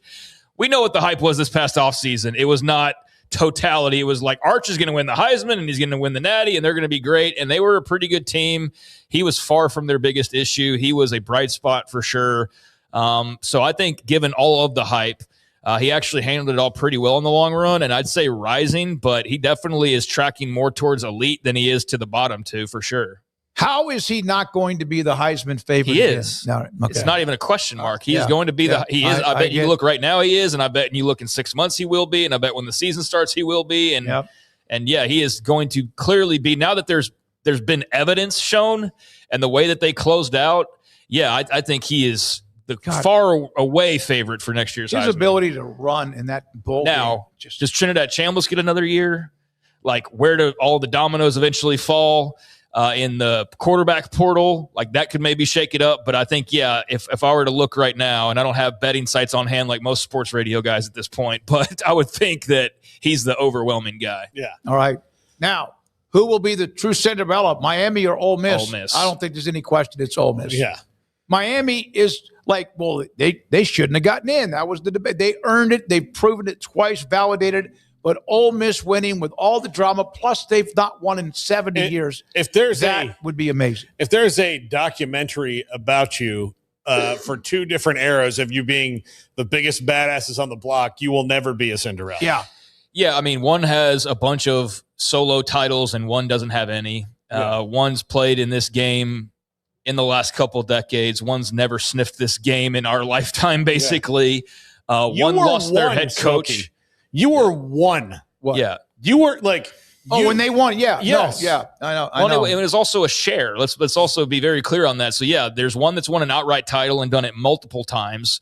There's one that's played in it in the last 25 years or for it and been in the mix for it. There's one that has the greatest football team ever in college football history. I know 95 Nebraska, 2019 LSU, whoever you want to throw into that mix. But 2001 Miami is as good as it gets. They have their same head coach they started the season with, and all of their assistants, I believe, for the most part, are still on staff. Not like this back and forth from Oxford to Baton Rouge situation that's ongoing. So, yeah, I appreciate all the Miami fans that clearly voted in this poll. Thank you for your interaction. And I do think Miami has somehow turned into like a good guy, good story in a way, whereas they were the bad guy for so long. But no, this is Ole Miss. This is okay. Ole Miss. But what if it's Indiana? They can't fool me. What if it's Indiana Ole Miss? It's got to be in. I mean, Ole Miss doesn't have their head coach. Yeah. I mean, but would that still trump them as the more of a Cinderella than Indiana? I mean, I don't really care to debate. Yeah. I know why you asked the question so we can talk about it. But, yeah, I think that it's a matter of preference and a matter of what angle you're looking at it from. Because, you could definitely make a case for Indiana, but I guess it's just whatever flavor you want to go. But for this particular question, I don't think there's much doubt. No doubt. All right. Andrew, thank you very much. Appreciate it. Andrew looked like a Woodstock, not performer, but just he and Garrett could hang out at Woodstock. They'd get along. Brandon, thank you very much. Garrett would like the music at Woodstock very much. No. Or he would like Big X the Plug didn't play at Woodstock. He would like the aroma, though. That's for damn sure. Yeah. Thank you guys again, Garrett, Andrew, and also Brandon. For Paul, Catalina, Craig, Smoak, thank you to our sponsors. Back tomorrow, we'll know one of the teams in the championship game. I'm David Smoak. Good night.